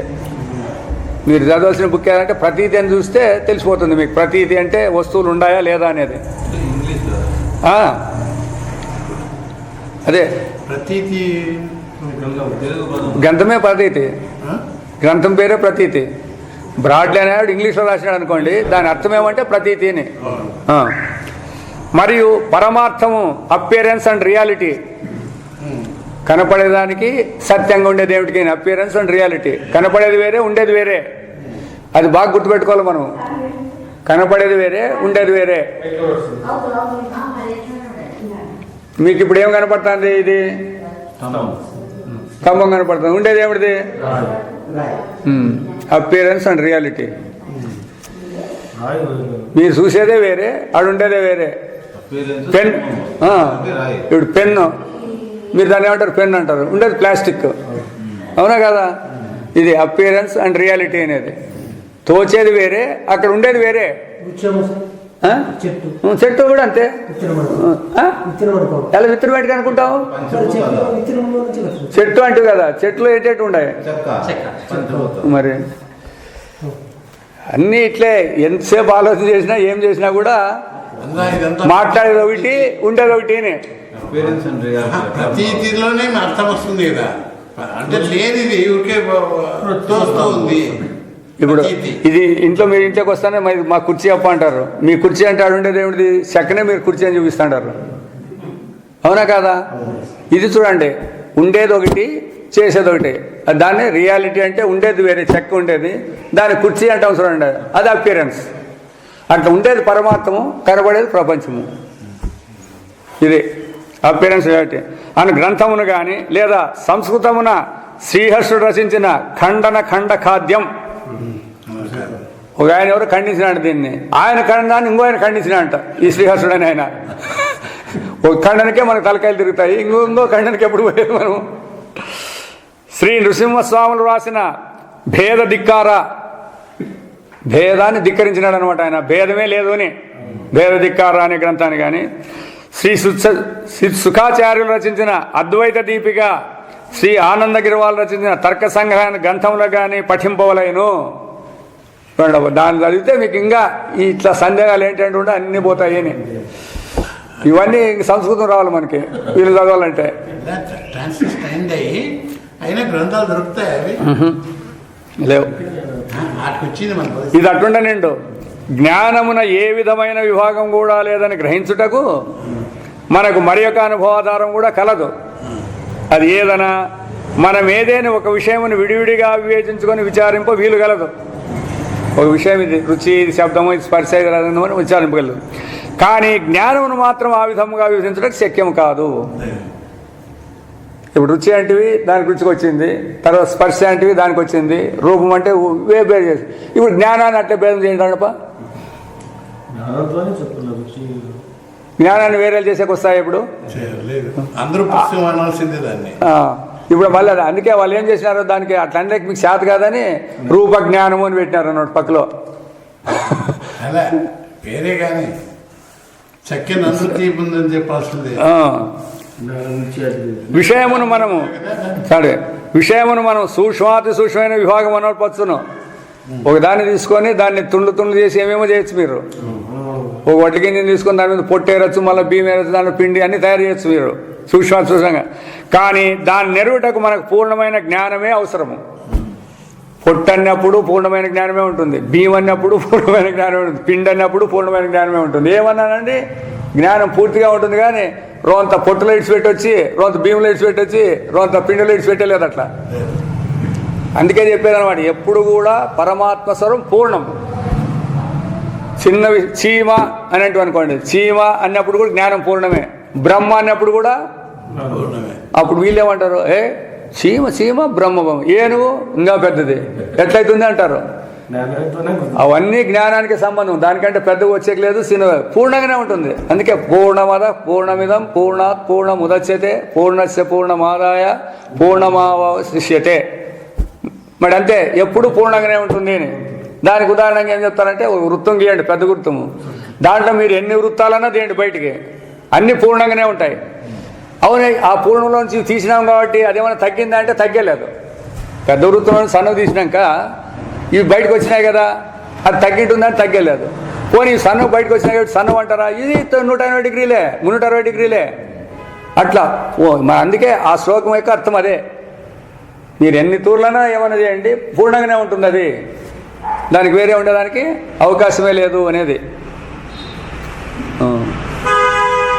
జ్ఞానం ఒక విభాగం నుండి మరొక విభాగం నందునప్పుడు, ఇప్పుడు దీని నుంచి పుస్తకం నుంచి టేప్ రికార్డు అనే దానికి పోయినప్పుడు తన పూర్ణ స్వరూపంతో అడుగు పెట్టవలనే కానీ బుక్లో రొంచే పెట్టుకొని తర్వాత దీంట్లోకి పోతావు, ఎన్ని దాని లేకపోతావు, నువ్వు కొన్ని దాని లేకపోతే కయ్య అయిపోతుంది. అప్పుడు తెలిసేది ఎట్లా తెలుస్తుంది. కాబట్టి కొంత పూర్వ విభాగం అందు ఉంచుకొని మిగిలిన భాగం నుండి ఇంకొక విభాగం చేరుట దానికి అశక్యము. అర్థమవుతా ఇప్పుడు, ఇట్లాంటివి అర్థమవుతాడే కదా. ఇప్పుడు జ్ఞానం అనేది బుక్ జ్ఞానం కొంత పెట్టుకొని దాంట్లో భాగం చేసుకొని మళ్ళీ దీంట్లోకి వచ్చినారు, మళ్ళీ స్తంభం లేకపోయినారు, మళ్ళీ ఇంకో దాంట్లోకి పోయినారు, ఇట్లా రొంత అన్ని పెట్టుకుంటూ పోయేకి సాధ్యమా?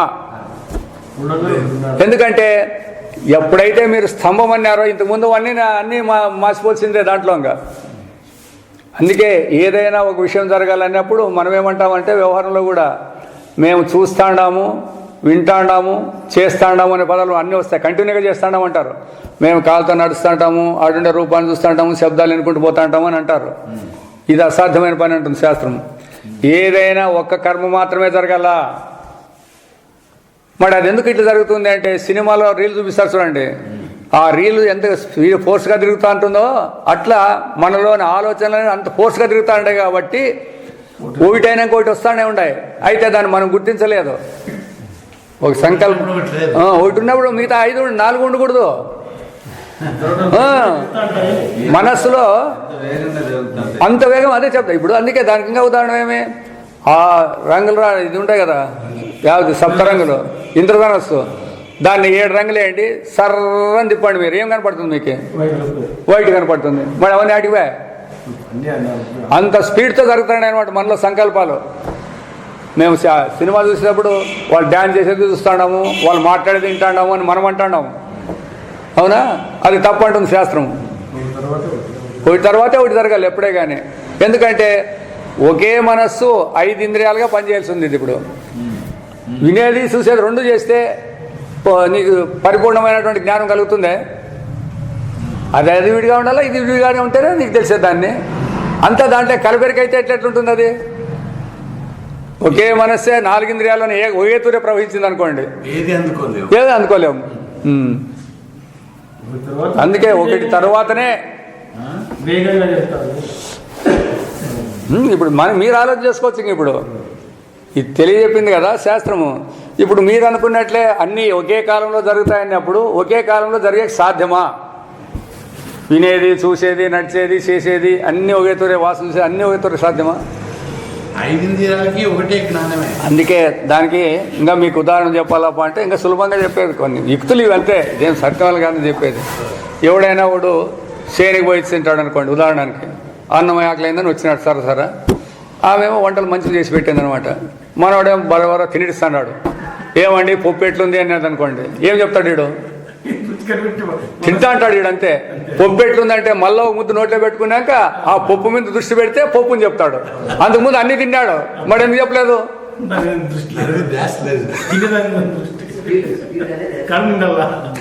ఎప్పుడైతే ప్రత్యేకంగా ఒకటి కావాలన్నప్పుడు దాని మీద మళ్ళా తట్టుకో తిని చెప్తాను అంటాడు. అప్పుడు ఏమి ఇంతకు తినలేదు, సగం పళ్ళు తిన్నావు. ఇది ఉదాహరణ. సులభంగా ఈ మనస్సు జరిగే పని ఎట్లుంటాయంటే ఇట్లుంటాయి అని. అన్ని కలివిలికి అయిపోతే యాది తెలిసేలేదు. ఒక్కొక్కటే ప్రత్యేకంగా జరిగినప్పుడైతే దాని మీద దృష్టి వస్తుందన్నమాట. దానికి ఇంకా అసలు చెప్తాడు బాగా వినండి, ఇది సులభంగా ఉండాలి.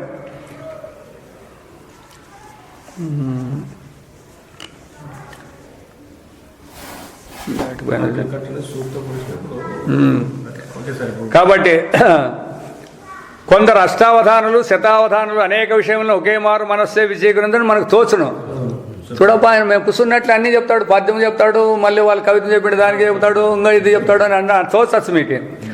కానీ వారిలో కూడా అవధాన శక్తి అంత వేగంతో చెల్లించుచుండునని, అంత స్పీడ్గా పోతా ఉంటుంది అనమాట. వీడిని అడిగేదానికి వీనికి మళ్ళీ దానికి అంతా ఎంటర్ అయిపోతా ఉంటుంది అనమాట.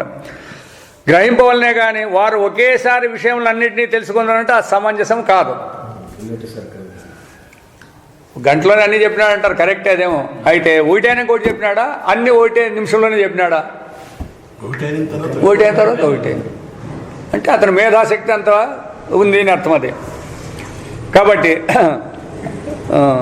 అయ్యది వారి వారి అనుభవం చేతనే వ్యక్తమవుతున్నది. అది వాళ్ళకి అనుభవం అవుతుంది, మనకు కాదు తెలిసేది ఎంత మెదడును ఉపయోగించి ఉంటారు అనేది. ఈ అనుభవం చే జ్ఞానం అన్నిటి విభాగం లేదని, అది నిర్భాగమని బోధపడుతున్నది కదా. కాబట్టి జ్ఞానమున గోచరముకు సకల విభాగ రాశి మాయికమే అంటే లేనిది. మీకు కనబడేదంతా ఏముండదో అదంతా కూడా ఉండేది జ్ఞానమే, దాంట్లో తోచేదంతా కాదు. కాబట్టి తోచేదానికంత ఆధారం జ్ఞానమే, జ్ఞానమే సత్యము అనేదానికి మనం నిలబడాలి. ఇంతదనక విచారమైన విచారంచే నిర్ధరించినదేమన్నా జాగ్రత్తన జ్ఞానములు వేరువేరుగా తోచుంటే నిజమే. జాగ్రత్తలో వేరువేరు జ్ఞానాలు అంటే పుస్తక జ్ఞానము అనేది, స్తంభ జ్ఞానం అనేది తోచేది నిజమే. కానీ అయ్యది జాగ్రత్త బుద్ధి కల్పించుకునే నిర్ణయము వేరువేరు అనేది. అది దానికి వస్తు జ్ఞానాలను పట్టుకుంది కానీ జ్ఞానాన్ని భాగాలు చేస్తుంది, అది చేయకూడదు. అది జాగ్రత్తను ఎట్టి జ్ఞానం కలిగినను అదంతయు ఎరుకయనియే బుద్ధి చెప్పుచుండును. ఏమొచ్చినా కూడా ఇది జ్ఞానము, జ్ఞానం అనేది దాని పదం ఉంటుంది, అట్లా ఊత పదం. రజసర్ప జ్ఞానము అంటే తాడులో పాము, తాడు. రజ్జు జ్ఞానం అంటే తాడు. మరి ఇప్పుడు తాడులో పాము అనేది జ్ఞానమే, తాడు అనేది జ్ఞానమే, అవునా కదా? ఇప్పుడు మరి ఇప్పుడు అదేం చెప్తుంది? బుద్ధి ఏం చెప్తుంది? అది వేరే ఇది వేరే అని చెప్తుంది. ఈ రెండును జ్ఞానములే. ఇప్పుడు నేను తెలిపినదే నిజమైన ఎరుకనియే బుద్ధి చెప్పుచుండును. మొదటి పాము అని నడిచినాడు, వాళ్ళు వచ్చి చూసినారు, తాడు కనపడింది. అప్పుడేమంటే అప్పటికి అది అట్లే కనపడే పాము అని అంటే, ఇప్పుడు తాడు కనపడింది తాడు అంటానంటుంది, అంతే.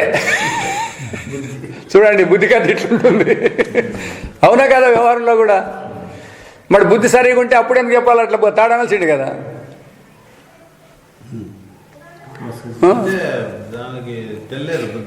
మరి అదే మరి బుద్ధికి తెలియదనే మేము చెప్తాండి. అది కొంత తెలియదు కాదు, ఎప్పుడు స్వతంత్రం ఏం లేదు, ఆధారపడి మాట్లాడుతూ ఉంటుంది అనేది. నేను ఈ సందర్భమున జ్ఞానము మారక, బాగా గుర్తుపెట్టుకోండి, ఈ సందర్భంలో తాడులోని పాము అన్నప్పుడు ఏం మారుతాండాయి? జ్ఞానం మారుతాందా, విషయాలు మారుతాండాయి అనేది చూడండి. జ్ఞానం మారక జ్ఞానం యొక్క విషయం మాత్రం మార్చుండును. వీళ్ళే మన జ్ఞానం మారుతుందని మనం అనుకుంటున్నాం. జ్ఞానమే ఉంది. తాడు అన్నాడు, తాడులో పాము అన్నాడు, మళ్ళీ ఇంకోటి ఏంటో అనుకున్నాడు అనుకోండి. అన్ని విషయాలే మారుతుంటాయి కానీ జ్ఞానం మారుతుందే? జ్ఞానం మారితే ఇంకొకటి చెప్పేకి ఎట్లా సాధ్యమవుతుంది? అది ఇక్కడ కొంచెం విషయ జ్ఞానం మారుతా చెప్పండి. విషయాలు మారుతాననే బదులు విషయ జ్ఞానం మారుతాను. అది నీకు అవసరం. అదే విషయ జ్ఞానం అంటే దానికే మార్పు చెందేదానికి పేరు వచ్చిందని ఇంక అయిపోయింది కదా, దానికి ఎట్లా జ్ఞానము? అందుకే జ్ఞానమే సత్యము అని. విషయం సత్యం కాదు, జ్ఞానమే సత్యము. జ్ఞానం ద్వారానే మీకు విషయాలు తెలియబడతాయి. ఒకటి అన్నీ తెలియబడతాయి అంతే. అట్లా విషయాలు మీరు మార్చచ్చు కానీ అది జ్ఞానం కూడా మారుతుందంటున్నాం మనం. దాన్ని చూసినట్లల్లా బుద్ధి మారుతా ఉంటుంది, జ్ఞానం మారుతా ఉంటుంది అంటారు. జ్ఞానం మారే కోసం జ్ఞానం ఏకము, అందులో విషయాలు స్పర్శ వేరే. ఇక్కడ బుద్ధిని పట్టుకొని జ్ఞానం అయిందా మరి, లేకపోతే జ్ఞానాన్ని పట్టుకొని బుద్ధి మారిందా? అది ఇక్కడ తాడును పాము అనేది కదా, పాము అన్నప్పుడు పాము జ్ఞానం అయింది. భ్రాంతి జ్ఞానం దీనికి, భ్రాంతి దీనికి, బుద్ధికి. అందుకే చెప్తు కదా, ఎప్పుడు అది చూస్తే అది ఎస్ అంటుందని చెప్తు కదా. అదే మరి. కాబట్టి దానికి స్వతంత్రం లేదు. జ్ఞానానికి మూలమేది? స్వతంత్రం లేదు. భ్రాంతి జ్ఞానానికి మూలం కూడా జ్ఞానమే. ఏది అంతా అదే అన్నప్పుడు నువ్వు ఎన్నన్నా దాంట్లో కల్పించి అన్ని దాంట్లోటివే కానీ వేరు వేరు ఎట్లయితాయి? మిథ్యా జ్ఞానం అనేది కూడా జ్ఞానం ద్వారానే చెప్తాండేది. మిథ్యా జ్ఞానం అనేది, భ్రాంతి జ్ఞానం అనేది కూడా జ్ఞానంతోనే మనం చెప్తాండేది. కాబట్టి జ్ఞానాన్ని విడిచి మిథ్యా జ్ఞానాలు లేవు, భ్రాంతి జ్ఞానాలు లేవు, అనాత్మ లేదు. అవన్నీ వచ్చేస్తాయి అన్నమాట. అనాత్మ అని చెప్పేది కూడా జ్ఞానమే. అంతే. ఆ అనాత్మ ఉందంటాడు మీరు, లేదు, అది జ్ఞానమే ఉండేది. అనాత్మని మీరు అనేటప్పుడు కూడా జ్ఞానమే ఉండేది అనేది రావాల. అంటే సత్యవస్తువు కదా, సత్యంగానే ఉండాల్సింది. ఎప్పుడు లేని దాన్ని చెప్తూ ఉంది. లేని దాన్ని ఎవరు చెప్తాడు? నీవు అంతఃకరణము ఉండు, తప్పుదలి కాదు, అంతఃకరణము అది ఉంది, అది కూడా వస్తుంది మీకు. ఇప్పుడు చెప్తాండేది జ్ఞానం కాదు, జ్ఞానం ప్రకాశపరుస్తా ఉంటుంది. ఇప్పుడు లైట్ వెళ్తుంది, ఈయన రాసిన గౌడు, ఈయన డాక్టర్ అని అదేం చెప్పలేదు. మీ అంతఃకరణాలు చెప్తాండే, అంతఃకరణ దోషాలు ఇవన్నీ. అందుకే మన వేదాంతం అంతా కూడా మనస్సుకే చెప్తాండేది. ఇప్పుడు ఆత్మకు కాదు చెప్తాండేది. ఈ మనస్సు యొక్క వ్యవహారమే ఇన్ని మనల్ని మోసం చేస్తాడేదన్నమాట. అందుకే మనస్సునే అమనస్సు చేయాలా, లేదా మనస్సునే సంస్కారం చేయాలా, చిత్తశుద్ధి రావాలా అనే పదాలు దీనికే ఉండేది. ఆత్మ సంబంధం లేదు ఇవన్నీ చెప్పేది. జ్ఞానాలు మాట్లాడనే అనేక లేదు. దాని అనే జ్ఞానం ఏకంగానే ఉంది, అది తానుగానే ఉంది. మరి ఎవరు చెప్తాడారు అంటే ఎవడైతే ఉపయోగిస్తాడాడో అంతఃకరణాన్ని వాళ్ళు చెప్తాడారు ఇవన్నీ. తాను గుర్తించినప్పుడు అంతఃకరణ దోషమే మెయిన్ ఫండమెంటల్ ఇది. ఇప్పుడు మనకు ఇది వచ్చిండేది ఎట్లాపా అంటే, మనస్సు మెలకు రానంతసేపు హాయిగా ఉంటారు కదా అందరూ హాయిగా ఉంటారు కదా. మెలకు వచ్చినాకే కదా మనకు తకరారు వచ్చిండేది. మెలకు వచ్చిందంటే ఎక్కడి నుంచి వచ్చింది? మనకి మనస్సు వచ్చింది. మనస్సు వచ్చిన నుంచి అన్ని రెడీ. ఎప్పుడైతే మనస్సు అనేది నిద్రలో పోయింది కదా, ఎవరు వాళ్ళు ఉండరు, కామ్గా ఉండరు. కాబట్టి మరిది ఆ దోషాలన్నీ ఎక్కడ ఉన్నాయంటే అంతఃకరణలోనే దోషాలు ఉండేది. ఆ అంతఃకరణాన్ని సంస్కరించాలా అంటే ఆ దోషాలు చెప్పేది ఉంది కదా, నిశ్చయాలు కల్పించుకుంటూ చూడు. ఆ కల్పనలు ఇడిచిపెడితే అదే ఆత్మ అవుతుంది. అది కూడా అందుకే ఎప్పుడు సంకల్పాలు వికల్పాలు లేదో అప్పుడు నిద్ర వచ్చేస్తుంది, లేదా సమాధిలోకి పోయినారంటారు వీళ్ళు. అది వచ్చేస్తుంది అనమాట. మెలకు వచ్చిందంటేనే మళ్ళీ మనసు వస్తుంది, మళ్ళీ తప్పు తెలివంతా కూడా వ్యవహారంలోకి బయట దిగుతుంది అనమాట. ఇది బాధలు ఇవన్నీ కూడా వస్తాయి. మరి అందుకే నిజంగా మీకు బాధలు ఉంటే ఉదాహరణ దానికే చెప్తాడనమాట. మీకు పెద్ద గాయమైంది, చాలా అవస్థపడుతున్నారు, ఎట్లో నిద్రపోయినారు. రాత్రికి నిద్రపోయినప్పుడు శబ్దాలు చేయలే, అమ్మ నాయన నడచలే, బాధ అవుతుందని నడచలే. మెలకు వస్తేనే మళ్ళా అయ్యో బాధ అమ్మ నాయన అంటారు కదా. అంతవరకు ఆ బాధని ఆడు గూట్లో పెట్టిపోయింటారా మీరు అని అడుగుతుంది. అది నిద్రలో పోయినప్పుడు ఆడిపోయింది బాధ అంటే. మనస్సు ఉంటే బాధ ఉంటుంది, మనస్సు ఉంటే కష్టం ఉంటుంది, మనస్సు ఉంటే సుఖం ఉంటుంది, మనస్సు లేకపోతే ఆత్మగానే ఉంటుంది. ఇవన్నీ మనసు కల్పించుకునేవి కాబట్టి దాని కల్పనలన్నీ దాని ఎమ్మడితూనే ఉంటాయి. ఆ మనస్సు అనేది ఎప్పుడైతే అమనస్సు అయిపోయిందో ఇవి కల్పనలన్నీ ఎగిరిపోతాయి కదా.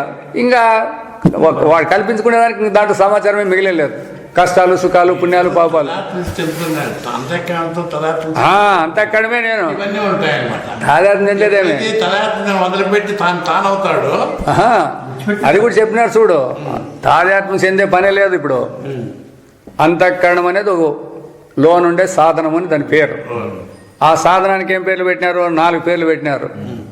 నేననేది ఒకటి, అహంకారం అనేది నేననేది, బుద్ధి, చిత్తము, మనస్సు 4 పేర్లు పెట్టినారు. అంతేగాని ఉండేది అది ఒకటే సాధనమే అది. కాబట్టి వీడియో తాదాత్మ్యం పడలేదు. నేనన్నా ఒకటే, మనస్సు అన్నా ఒకటే. పనులు చేసినప్పుడు అట్లా పేర్లు పెట్టినారు. అంతఃకరణమే ఒకటే. దీనికే 4 పేర్లు పెట్టించినారు. 4 వస్తువులు ఉన్నాయనద్దండి దీనిని అంటారు మీరు. అదే ఉండు వాడన్నీ నేనుండాను, నా మనస్సు ఉండాను, నా బుద్ధి ఉంది, నా పెండ్లా ఉండా, నా పిల్లలు ఉండారంట. అందరూ అంటారు. మీరు కాదనేకేం లేదులేండి. నిద్రపోయినప్పుడు ఏమైనారు? నేను కానీ నా మనస్సు కానీ ఏమైనా ఉన్నాయా? మరి అందుకే ఇది నేనుండాను, నా మనస్సు ఉంది అనేది వ్యవహారంలో చెప్పేటప్పుడు నేనున్నప్పుడు మనస్సు అనేది ఉండదు, మనస్సు ఉన్నప్పుడు నేను ఉండలేదు. అందుకే ఇంతకు ముందే చెప్పినాం కదా. అవి ఆ టైం వచ్చినప్పుడు అవి వాడుతుంటారు మీరు. ఇప్పుడు సంకల్ప వికల్పాలు చేసేటప్పుడు పలాందిది అనేది అంటే విషయాలను చూసి సంకల్పాలు చేసేది, విషయాలు దొరికిన తనగా ఉంటాయో పోతాయనేది ఇది సంకల్ప వికల్పాలు అంటుంది. చింతన అంటే ఏదైనా ఒక విషయాన్ని గురించి పర్టికులర్గా ఆలోచన చేసేటప్పుడు దానికి ఆ పేరు వస్తుంది. అంతే, పేర్లు వస్తాయే కానీ నిజంగా వేరే కాదు. ఒకే వ్యక్తే. దానికి చెప్తాడు కదా, వాడే పూల రంగడు అని పూల అమ్మేటప్పుడు అంటారు అన్నీ. ఇంకోతప్పుడు గాజుల అమ్మేటప్పుడు గాజుల రంగడు అంటాడు. నిజంగా ఆ రంగులు ఎంతమంది ఉన్నారంటే ఒకడే.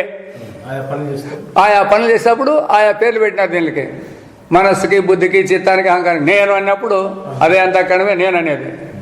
లేదా సంకల్పికాలు చేసినప్పుడు మనస్సు అంటారు, అదే అంతఃకరణమే. ఇట్లా ఈ 4 ఒకటే, పేర్లు వేరే, వస్తువేమో ఒకటే. దీనికి మనం అనొచ్చు, నువ్వు అనొచ్చు, నేను ఉన్నాను, నా మనస్సు ఉంది, నా బుద్ధి ఉంది, నా చిత్తం ఉంది అని అంటాడు. నువ్వు పేర్లతో నోటితో అంటాడు. ఒకటి ఉన్నప్పుడు దాంట్లో 50 ఎగిరిపోయినా నీకేం తెలుసు? మనస్సు ఉన్నప్పుడు సంకల్పికల్పాలు జరగాల్సిండే, బుద్ధి ఉన్నప్పుడు నిశ్చయం చేసిండే, చిత్తం ఉన్నప్పుడు చింతాల్సిండే. మరి ఇవి ఆ 4 లేక అనలేదే. వాటి ఉనికి చెప్తాడో కానీ వాటి పనులు చెప్పలేదు నువ్వు. ఇప్పుడు నేనుండాను, నా మనస్సు ఉందన్నప్పుడు నేనుండాను అంటే ఇప్పుడు అహంకారమే. అక్కడ నేనుండాను అన్నప్పుడు నువ్వు చెప్పేటప్పుడు మనస్సు ఉంది అన్నప్పుడు మళ్ళీ సంకల్పకల్పాలే చెప్పుకోవాల్సి వస్తుంది. కాబట్టి నామరూపములో మాయికమైన ప్రతీతి అనుడని గమనించిన ఎడలా నామరూపాలు తోచేటివే, వాడికి స్వతంత్రత లేదు. దానికి ఒక ఆధారం ఉండాలా. యాదన్నా కనపడలేండి మీరు. ఒక రూపము, ఒక పేరు పెంచాలంటే దానికి ఒక వస్తువు ఉంటుంది. అది ఆ వస్తువు వేరే, మీరు పెట్టిన పేర్లు వేరే. ప్రతీతి అనేది గమనించేలా. కాబట్టి ఇవన్నీ ప్రతీతి అంటే వ్యవహారంలో ఉపయోగించుకుంటే పెట్టినవే కానీ అవి సత్యాలు కాదు. వానిని విషయీకరించిన మాత్రాన జ్ఞానం యొక్క స్వచ్ఛత గట్టి లోపము చేకూరదని ధ్రువపడెను. జ్ఞానానికి ఏం ధోకలేదు. ఆ నామరూపాల గురించి చెప్పినప్పుడు కూడా జ్ఞానంలోనే వెస్తకులు రాకుండా జ్ఞానం ఏకంగానే ఉంటా ఉంది. కాబట్టి అప్పటికి నీ శుద్ధ జ్ఞానం ఒక్కటే అద్వితీయమైన సిద్ధాంతమే సిద్ధమగును. శుద్ధ చేతనము చే జాగ్రత్త స్వప్నములు అన్నవాడు పరస్పర విలక్షణములైన జ్ఞానములు ఎట్లుత్పన్నములయ్యన్న ప్రశ్నకు ఇదే సమాధానం. అంతే, విచారం లేనందువల్ల అంతే వచ్చింది. కానీ విచారం చేస్తే జ్ఞానాన్ని విడిచిపెట్టి స్వప్నం ఏడుంది, జ్ఞానాన్ని విడిచిపెట్టి మెలకు ఏడుంది. విలక్షణాలు ఉంటాయి నువ్వు అని చెప్తాడాలే. విలక్షణాలు ఉన్నా కూడా జ్ఞానాన్ని విడిచి విలక్షణాలు ఉంటాయా? దానికి మళ్ళీ వెనకలు వస్తుంది క్లియర్గా. ఇదే సమాధానం. ఏలైనా ఇట అవస్థలే మాయకములైన దృశ్యాలు. దాని జ్ఞానానికి ఎందుకు కొట్లాడతావు? జాగ్రత్త జ్ఞానం అని దానికి ఎందుకు కొట్లాడతావు? జాగ్రత్త అవస్థ అనేదే లేదు. జాగ్రత్త జ్ఞానం ఉంది, స్వప్న జ్ఞానం ఉంది అని ఎందుకు కొట్లాడతారు అని అవే లేవు. జ్ఞానమందు ఎట్టి భేదం కూడా సంభవింపలేదు. అది ఎప్పటికీ ఏకమైన శుద్ధ చైతన్య స్వరూపమై ఉన్నది. అందుకే ఈ అవస్థాత్రయ ప్రక్రియలో ఇదే ముఖ్యం అన్నమాట. అవస్థల యొక్క రాకపోకలని చెప్పితే అవస్థలు ఉండేవి కాదని చెప్తాను. కానీ అవస్థల రాకపోకలను చెప్పేటువంటి తాను ఎప్పుడూ ఉంటుంది. అదే నిత్యమైంది, అదే సత్యమైంది, అదే మనందరి స్వరూపం అని చెప్పాలా. అయితే ఈ జనం ఎట్లా చేసుకుంటారు? 3 అవస్థల్ని దేని తెలుసుకుంటానంటే దేహం తెలుసుకుంటానని భ్రాంతి పొందినారు. దేహానికి సంబంధం కాదు ఇది. ప్రమాతృకి మెలకు అనేది తెలియదు, స్వప్నం అనేది తెలియదు, నిద్ర అనేది తెలియదు. అయినా వ్యవహారంలో 3 నాకే వచ్చినాయంటాడు వీడు. నిలబెట్టి అడగండి, 3 నీకే వచ్చినాయంటాడు కదా, మెలకువ అని అంటాడు కదా. నిద్రపోయినాడు మేలుకుంటాడా, స్వప్నంలో ఉండేవాడు మేలుకుంటాడా? నిద్రపోయినాడు. నిద్రలో నేననేవాడు ఉన్నాడా? నేనేవాడు ఉన్నా?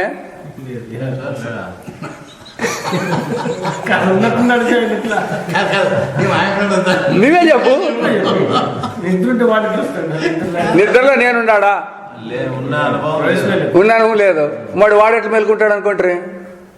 నేను మేలుకుంటానంటే కదా, నేను అనేవాళ్ళు లేడా? నువ్వే చెప్తాడు. మరి నేను మేలుకుంటానే దానికి నీకెందుకు అధికారం వచ్చింది? తప్పు తెలివి ఇంతే. పరమాత్మ ఉంటుంది. నిద్ర ఎక్కడ పోయి ఉంటుందంటే ఎక్కడ పోయలేదు, ఉంటే కదా అది ఎక్కడైనా పోయేకొచ్చేది. సరే, ఇప్పుడు స్పాట్లో ఉందిలే, రైట్. నిద్రపోయినావు. నేను అడుగుతానా? నువ్వు చెప్పు నీ డౌట్. నేనే అడుగుతాను అనుకో.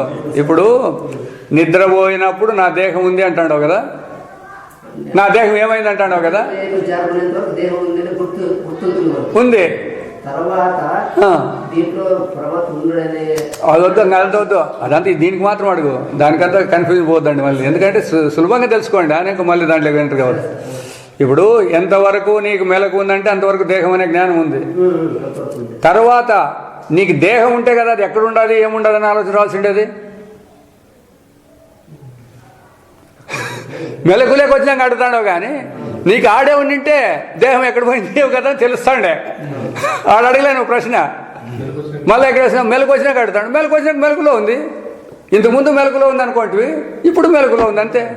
నిద్రపోయినప్పుడు ఏడు ఉంటుంది అంటే నిద్రపోయినప్పుడు నీకు అనుభవం ఉందా నా దేహం ఉందనే? మరి కాబట్టి దాంతో పని నీకే లేదని అనుకో. ఆహా, ఈ ప్రశ్నలు వేసిండేది ఎవరు అనేది తెలుసుకో. అవస్థాత్తర ప్రక్రియ మనం పరమాత్మను పొందేదానికి మార్గం అన్నమాట. మార్గము నీ అనుభవము నీవే చెప్పాలి. ఇప్పుడు అందుకే అనుభవిస్తున్నావు. ఈ అనుభవాలను పట్టుకొని పరమాత్మను పొందే. ఇప్పుడు లైట్ వెలుతురులో అన్ని కనపడుతున్నాయి. లైట్ ఆఫ్ చేస్తే మీరందరూ ఉండండి, ఏం కనపడట్లేదు, అవునా? మరి అట్లా ఆత్మ ప్రకాశంలో ఇవన్నీ తోస్తాండాయి. ఆత్మ ప్రకాశంలో తెలుసుకుంటాడన్నా ప్రకాశపరుస్తాడన్నా రెండు ఒకటి అర్థమేడ.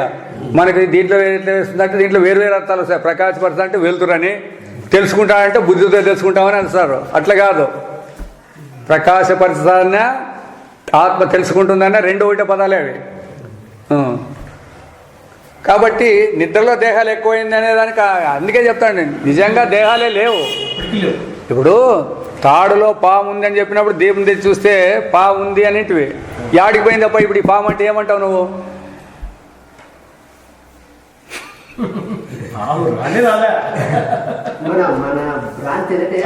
రైట్. ఇప్పుడు భ్రాంతి అంటే చూడు, అది భ్రాంతి. ఇది ఈ దేహాలు కూడా భ్రాంతి అప్ప. ఇప్పుడు నిద్రలో దేహం లేదు అంటే అది భ్రాంతే. తెలుగులో కాదు కాదు, జాగ్రత్తలో నీ దేహం అనేది భ్రాంతి, నిద్రలో యథార్థం అంతే. పరమాత్మ అది అది ఎప్పటికీ లేనిదే అది. అందుకే చెప్తాడు అది గౌడపాలు చెప్తాడు, ప్రపంచం ఏది వర్తేతే నివర్తేత నశంశయ మాయా మాత్రం ఇదం ద్వైతం అద్వైతం పరమార్థత అంటుంది. ప్రపంచం అనేది ఒకటి నుండి వ్యవహారం చేసింటే దాన్ని తీసేసిండొచ్చు మీరు. మాయ తాళ్ళలో పామును మీరేం కట్టగొడతారా లేకపోతే ఏం చేసి దాన్ని చంపుతారు? మాయా మాత్రం ఇదం ద్వైతం, ద్వైతం అంతా మరి ఏం పరమార్థత అదే. అద్వైతం పరమార్థత ఉండేది ఏమో తప్ప అంటే అద్వైతమే అంటే రెండవది లేనటువంటి స్వరూపమే ఉండేది అని చెప్తారనమాట. ఉండింటే తీసేస్తా అంటారు మీరు కూడా. అందుకే ఈ దేహాలను మేము ఎట్లా తీసేయాలంటారు, మీరు ఉంటేగా తీసేసేదానికి. మరి నిద్రలు లేవంటారు, మళ్ళీ మెలకు వచ్చి తగిలించుకొని వస్తారా దీన్ని లేమన్నా? మరి అట్లా ఆ విధంగా విచారం చేయాలన్నమాట. జ్ఞాన సంబంధం ఎట్టి భేదం లేదు. అది ఎప్పటికీ ఏకమైన శుద్ధ చైతన్య స్వరూపం. దానికి అవస్థలకు సంబంధించిన చిలుము పట్టదు. ఎందుకంటే నీకు కూడా ఉంది కదా, దేహానికి అన్ని ఎన్నో బాధలు ఇవన్నీ జాగ్రత్తలో కలిగినాయి. స్వప్నం లేకపోతే ఈడు ఆసుపత్రిలో ఉన్నాడు, ఆడు బజార్లో తిరుగుతుంటాడు, లేదా ఈడు బజార్లో తిరుగుతుంటాడు. నిజంగా నీకు దానికి సంబంధం ఉంటే మీరు ఎట్లా తిరుగుతారు? నిద్రలో పోతే రెండు లేవు. కాబట్టి ఇది పట్టింటే కడుక్కునే పని ఉంటాండే. అది సంబంధం లేదనే శాస్త్రం చెప్పే కొంచెం. లేనిది లేదని గుర్తించండి ఆ పాని, అంతే చెప్తాండే శాస్త్రము. మీరు ఉన్నదాన్ని తీసేసాక రాలే మేము. తాడులో లేని పాముని ఎట్లా భ్రాంతి అంటారో అట్లా పరమాత్మలో లేని ప్రపంచాన్ని మీరు సృష్టించుకొని దేహాలు అంటున్నారు కదా, ఆ దేహాలు లేవు అని తెలుసుకోండి, అంతే వేదాంతము. నీ స్వరూపంగానే ఉంది, దాన్ని ఏం తెలుసుకుంటే పని లేదు ఎవరు. ఎందుకంటే దాన్ని తెలుసుకోవాల్సిన అవసరం కూడా లేదు, అదే అన్నిటిని తెలుసుకుంటుంది. దాన్ని తెలుసుకునే వాళ్ళు ఎవరు ఉన్నారు? కాబట్టి దాని కాదు, లేనిది లేదనే భ్రాంతిని తీసేసుకోండి అంతే. ఇప్పుడు మనకి వేదాంతం మాకు జ్ఞానం అయిందన్నప్పుడు కూడా మీరు ఇంతే జరిగేది. అదే మాకంతా తెలిసింది అన్నప్పుడు ఆ తప్పుని తీసేస్తారు. సరైన తెలివి సరైన అంటే మీరు ఏదో తప్పు అనుకుంటారు చూడండి, అక్కడే గురువు కానీ లేదా టీచర్ కానీ ఏదైనా చెప్తే ఆ తప్పుని తీసేస్తారు మీరు అంతే. అట్లా తప్పునే తీసేసుకుంటారు వేదాంతంలో, అంతేగాని కొత్తగా సృష్టించేది ఏం లేదు, లేదా ఉన్నదాన్ని తీసేసేకి లేదు. పరమాత్మ స్వరూపానికి ఉన్నిని తీసేసేకి లేదు, లేని దాన్ని కల్పించేకి లేదు. దానికి అవస్థలకు సంబంధించిన ఒక అవస్థ యొక్క అంశము మరి ఒక అవస్థ ఏంది ఇసుమంతయి ఉండదని అనుభవమే మన ఈ నిశ్చయమునకు ముఖ్య ఆధారం. పోనీ ఇదన్నా చేసుకోండి అప్ప, మీకు మిగతా అంతా వద్దు, ఇంతసేపు వేదాంతం వినిదంతా వద్దు. మీరు స్వప్నంలో అనుభవించే విషయాలు జాగ్రత్త లేకొచ్చినప్పుడు ఏ ఒక్కటైనా మీ దగ్గర ఉండాయా? ప్రపంచమే లేదు. నేననేవాడన్నా ఉండాడా? ఆ విషయాలు కదా తీర్చిపెట్టండి. ఆ స్వప్నంలో నేనన్నోడు ఉండాడా ఇడా? మరి మిగతావన్నీ ఎట్టుకుంటా ఇంకా వాడే లేకపోతే ఈడు ఉన్నాడు ఆడిపోతే ఉంటాడా? అదే ఆధారమే చెప్పాను చూడండి అన్నమాట ఇదంతా. ఎందుకంటే ఒక అవస్థ యొక్క అంశము చిన్న భాగమే తీసుకోమంటాడు, ఏం పెద్దదంతా వద్దు.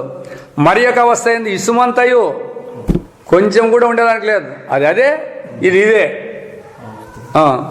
ఇదే అనుభవిస్తాను కదా నీకు. ఇంకా జ్ఞానం ఏకముగా ఉండేదానికి ఇవన్నీ లేనివని తెలిసిపోయాయి కదా నీకు. అదే జాగ్రత్త. ఎంత టైం ఎంతో 26 కాలంగా ఉందిలే. ఇది ఒకటి చెప్పి ఇచ్చి పెడతాను, ఇది సరిపోతుంది. జాగ్రత్త స్వప్నముల జ్ఞానము కూడా ఏకమే.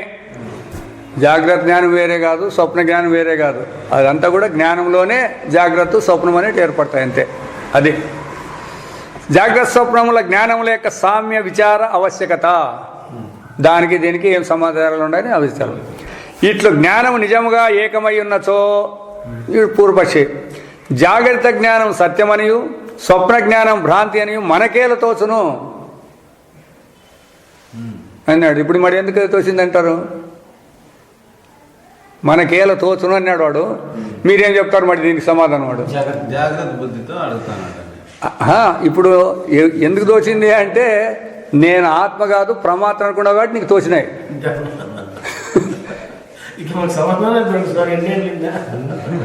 ఇప్పుడు మాకేళ్ళు వచ్చిందంటే నువ్వు ఏడుండవు, ప్రమాత్మలో ఉండవు. నువ్వు ఆత్మలో ఉండింటే తోసే పని లేదు. ఇవి ఇది సత్యము జాగ్రత్త అని కూడా తోసే పని లేదు. నువ్వు ప్రమాత్రగా ఉన్నని చెప్పి తోస్తాయి ఇవి. బాగా గుర్తుపెట్టుకోవాలా. అవస్థలో మాకెందుకు తోసిందని వీడు అడుగుతుంటాడు చూడు. మాకు అన్నప్పుడు ఏం పెట్టుకున్నాడు వీడు? దేహంలోకి వచ్చి చేరుకుంటారు వీళ్ళు. మనం మాట్లాడుతున్నది ఆత్మ గురించి మాట్లాడుతున్నది లేదా జ్ఞానాన్ని గురించి మాట్లాడుతున్నాము. మీరు దేహంలోకి వచ్చి దూరుకుంటారు. మాకేళ్ళు తోసిందని అడిగి వాళ్ళు అడుగుతారనమాట. స్వప్నమున మనకు జాగ్రత్తలో వలె వ్యవస్థితమైన జ్ఞానం ఉత్పన్నమటి వల్ల కల్పనాశక్తి వ్యక్తమవుతుండటకు కారణమేమి? ఇవన్నీ ప్రశ్నలు వినండి. ఈ ప్రశ్నలన్నీ కూడా నీవు అనుకుంటావు కదా, ఇవి నీకు సాధ్యమవుతాయనేది మొదటి చూడాలి. ఒకటి అను ప్రశ్నను ఇప్పుడు విమర్శించవలేను కదా. ఈ విషయమున సద్విచారమున చెప్పబడిన దాన్ని ఇట పాఠకులు మరొకసారి చదువుట ప్రయోజనదాయకము. అందుకే మొదటి ఒకటి గుర్తుపెట్టుకుంటే ఇవన్నీ కొట్టేసేయచ్చు ఎంతసేపు ఉన్నా కూడా. అది లేకుంటే ఏలైన జ్ఞానము సత్తు ఏకమైండుట వలన వెలుగు వేడి రెండు ఒకటే దాంట్లో ఉండడం దాన్ని అగ్ని అంటాను కదా. అట్టనే ఇక్కడ కూడా ఉనికి ఎరుక ఏకమై ఉండటం వలన సద్విషయమున అట చెప్పబడిన విషయమును కూడా చిద్విషయమునకు యథాసంభవంగా అన్వయమనర్చుకొనవలెను. ఈ విచారంచే చిన్మాత్రమైన మన ఆత్మయే జాగ్రత్త స్వప్నములను అవస్థలై తోచుచున్నట్లు. నీ స్వరూపమే అవస్థగా తోస్తాండే కానీ అవస్థలు స్వతంత్రంగా లేవు. స్వరూపాన్ని స్వరూపంగా గుర్తిస్తే అవస్థలు అనేటువంటివి వస్తాయి. మన జాగ్రత్త బుద్ధికి తోచుతున్న ప్రస్తుతం ఒకటయ్యే కాక జాగ్రత్త స్వప్నంలో గల పోలికలు అది అట్టుంది ఇట్లా పోలికలు మనస్సున సుస్పష్టంగా కనబడును. ఎప్పుడైతే ఇది లేదంటే అవి పోలికలు ఉన్నట్టు కనపడతాయి. మనం జాగ్రత్త దృష్ట్యా చూసినప్పుడు జాగ్రత్తనకును స్వప్నమునకు కనబడు తారతమ్యమును తీసివేసి కేవల చైతన్య దృష్టిచే ఆ రెండు ఒక్కటే అనట కొలిసిన కొన్ని యుక్తులను మాత్రం ఇప్పుడు పాఠకుల ముందు ఉంచుతున్నాము. ఇప్పుడు జాగ్రత్త బుద్ధితో చేసినప్పుడు దాని పాయింట్ వస్తుంది. దాన్ని కూడా అడగచ్చు, మనమేం కష్టమేం కాదు. జాగ్రత్త బుద్ధితో నేను స్వప్నాన్ని చూసినానంటివి, నీవు నిజంగా స్వప్నానికి పోయినావా? మెలకుపోతానే నేను లేను అన్నావు. నిద్ర వచ్చిన తర్వాతనే స్వప్నం వచ్చేది. మరి మెలకులో నువ్వు లేనివాడు స్వప్నానికి ఎట్లా పోయింటావు? నిద్రలో ఉన్నావంటే ఆడలేవనింటివి. మరి స్వప్నాన్ని గురించి మాట్లాడుతున్నావు కదా, దాంట్లో ఇవి కనపడతాయి అవి కనపడతాయని. కాబట్టి ఆ తారతమ్యాలు తీసేసి చైతన్య దృష్టిచే ఆ రెండు ఒకటేంటకు వలసిన కొన్ని యుక్తులను ఉపాయాలు మార్గాలు ఇప్పుడు పాఠకుల ముందు ఉంచుతున్నాము. దాన పూర్వపక్షము తిరస్కృతం ఒకటయ్యేగాక ఎందుకు మాకు ఇట్లా కనపడినాయి అంటారు చూడండి. అది లేకుండా పోయేదే కాకుండా చిన్మాత్మ స్వరూపం నిర్భాగ్యమని ధృవపడగలదు. ఈ జ్ఞానం అనేది విభాగం లేనిదే అనేది కూడా ధృవపడుతుంది. నీకు ఉండే తప్పు అది కూడా పోతుంది. జాగ్రత్త జ్ఞానము నిశ్చయ రూపము, స్వప్న జ్ఞానం భ్రాంతి అను తారతమ్యము సమంజసము కాదు. హెడ్డింగ్ ఇది. ఎట్లా అంటే స్వప్న జ్ఞానము భ్రాంతి మాత్రమైన వారిని ఇట్లు ప్రశ్నింపవలేను. భ్రాంతి అంటారు కదా మీరు స్వప్నాన్ని. భ్రాంతికి పూర్వం వస్తు జ్ఞానజన్య సంస్కారం అవసరం కదా. ఒక భ్రాంతి ఇప్పుడు తాడులో పాము కనపడాలంటే పాము అనేది పూర్వం అనుభవం ఉండాలి నీ దగ్గర, ఉంటేనే కదా నీకు అది పాము అనే సమాచారం వచ్చేది. అంటే పూర్వజన్మ సంస్కారం, ఆ వస్తువు యొక్క సంస్కారం నీకు ఉండాల. ఇప్పుడు స్వప్నం వచ్చిందంటే కదా, అంతకుముందు నీకు ఏమనుభవం ఉందని ఆ స్వప్నం వస్తుంది చెప్పు. ఏటికి ఎగిరిపోతారు దీనిలో. అందుకే ఈ విషయాలు సక్రమంగా తెలుగున్నప్పుడు ప్రశ్నలు వస్తాయి. ఇట్లా ఎప్పుడు అర్థమైతే మనకి ఈ ప్రశ్నలు వేము ఉండండి. స్వప్నంలో జాగ్రత్త వాసనాజన్యములను భావించుట గల ప్రతిబంధకములను కూడా విశదీకరించుంటిమి. ఇంతకుముందే చెప్పినాం. వాసనాజన్యము అంటే వాసన ఉండాలప్ప అంటే ఏ అంతఃకరణం అయితే లేదా ఏ ప్రమాత్రం అయితే వాడు అనిపించడానికి మాత్రమే వాసన వచ్చేది. ఎందుకు? ఇప్పుడు నువ్వు ఎక్కడైనా ఒక 10 ఏళ్ల కిందట 20 ఏళ్ల కిందట లేదా నిన్న ఏదైనా ఒక అనుభవం నీకుంటే అదే అంతఃకరణం ఉంది కాబట్టి, అదే ప్రమాత్రం ఉండవు కాబట్టి, అదే మెలకులో ఉండవు కాబట్టి దాన్ని నువ్వు చెప్తావు ఆ వాసన అని. ఇప్పుడు ఈ జాగ్రత్త వాసన అనే స్వప్నం అన్నప్పుడు జాగ్రత్త అనేది ఏడలేదు. మరి ఈ జాగ్రత్తలో ఉండేవాని వాసన అనేది ఇంతకుముందు కూడా చెప్పిన విశ్వమంతయు లేదని, వీని వాసన స్వప్నంలోకి ఎట్లొస్తుంది? అదొకటి. మీరు వాసనతోనే స్వప్న ప్రపంచాన్ని సృష్టి చేసినారు కదా, వాసనతోనే. ఇప్పుడు జాగ్రత్తలోనే ఉన్నారు కదా. మరి ఏదైనా కట్టిపులను తయారు చేయండి అబ్బా, లేదా గడ్డిపులను తయారు చేయండి. మీరు వాసనతో వద్దులేండి. ఇప్పుడు సాధ్యమా సృష్టి చేసేకి? అది మన స్వరూపంలో తోచే వికల్పాలే అన్నీ. సృష్టి అనేది లేదనేది రావాలి. లాస్ట్ ఎక్కడ తిరిగి మనం ఎంతసేపు చేసినా కూడా సృష్టి లేదనేదే బయటపడాలా. ఉండేది పరమాత్మ అనేది సిద్ధాంతం కావాలా. అది ఉపనిషత్తులన్నా చెప్పని, భగవద్గీత అన్నా చెప్పని, బ్రహ్మసూత్రాలు చెప్పని, పురాణాలు చెప్పని, ఏవి చెప్పినా అదే రావాలి లాస్ట్కి. అంతే. ఇప్పుడు ఆ అభిప్రాయం గల మరి ఒక ఆటంకమును కూడా తెలుపుతున్నాము. అది జాగ్రత్త వాసన జన్యమని అంటారు చూడడానికి కూడా లేదు. అదేదనా వెనుకటి అనుభవము తజ్జన్య సంస్కారము, ఆ అనుభవంతో పుట్టినటువంటి సంస్కారము, ఆ సంస్కారజన్య భ్రాంతి. ఎన్ని వచ్చినాయి? 3 వచ్చినాయి. ఇక్కడ అనుభవం ఉండాలా, దాంతో పుట్టిండేటువంటి సంస్కారం ఉండాలా, దాని భ్రాంతి కలగాల. మళ్ళా మీకే ఆ భ్రాంతిని బాధించు జ్ఞానము ఎన్నవి ఏకకాల ప్రభావం అందే చేరిండి ఒకటి తర్వాత ఒకటి సంభవింపాలని నియమం గలదు. దేశకాలాల్లో సరిగా వానితోనే సరిపోవాలన్నమాట. అది వాడే ఉండాలా. వాడు చెప్తాడు కదా, డిఫరెన్స్ చెప్తాడు చూడండి. ఆ డిఫరెన్సే చెప్పేకి లేదు. అట్లా నీకు మొట్టమొదటి అనుభవం ఉండాలా, ఆ అనుభవం పుట్టిన సంస్కారం దాని పక్కలోనే ఉండాలా. తర్వాత దానికి కలిసినటువంటి భ్రాంతి కూడా 3 కలగాలి. ఒకటికే కలగాల్సిండే అది. ఇవి దేశకాలాలు ఇచ్చిపెట్టు. ఇప్పుడు ఆ 3 ఒకటికే కలగాలి. అవి ఆ 3 ఒకటి అన్నప్పుడు వీడు అక్కడెక్కడ పోయింటాడా అంటే పోయేదేం లేదు. దానికి అడుగుతా అనమాట. ఒకటి తర్వాత ఒకటి సంభవం నియమగలదు. ఇవన్నీ ఒక అంతఃకరణం సంభవింపాలను గాన అదే దీనికేమో ఒప్పుకుంటారు కదా. ఎందుకైనా కూడా ఎక్కడైనా చెప్పేవాళ్ళు చూడప్ప మేము అపోద్దా అట్లా అనుకోవటం ఇట్లా అయిందని కూడా చెప్పచ్చు మీరు. భ్రాంతి సమయమందును ఆ భ్రాంతి అయ్యేటప్పుడు భూతకాలికమైన అనుభవం యొక్క స్మృతి శేషించి ఉండును. భూతకాలంలో జరిగిండేది ఈ అనుభవం వచ్చి మిగిలి ఉంటుందన్నమాట. అదిగో నేనప్పుడు తిన్న కలకండ ఇచ్చట కలదు అని మిథ్యాజ్ఞానం చేతనే కదా పిల్లలు పటికను తినటకు మొదలెడుగురు.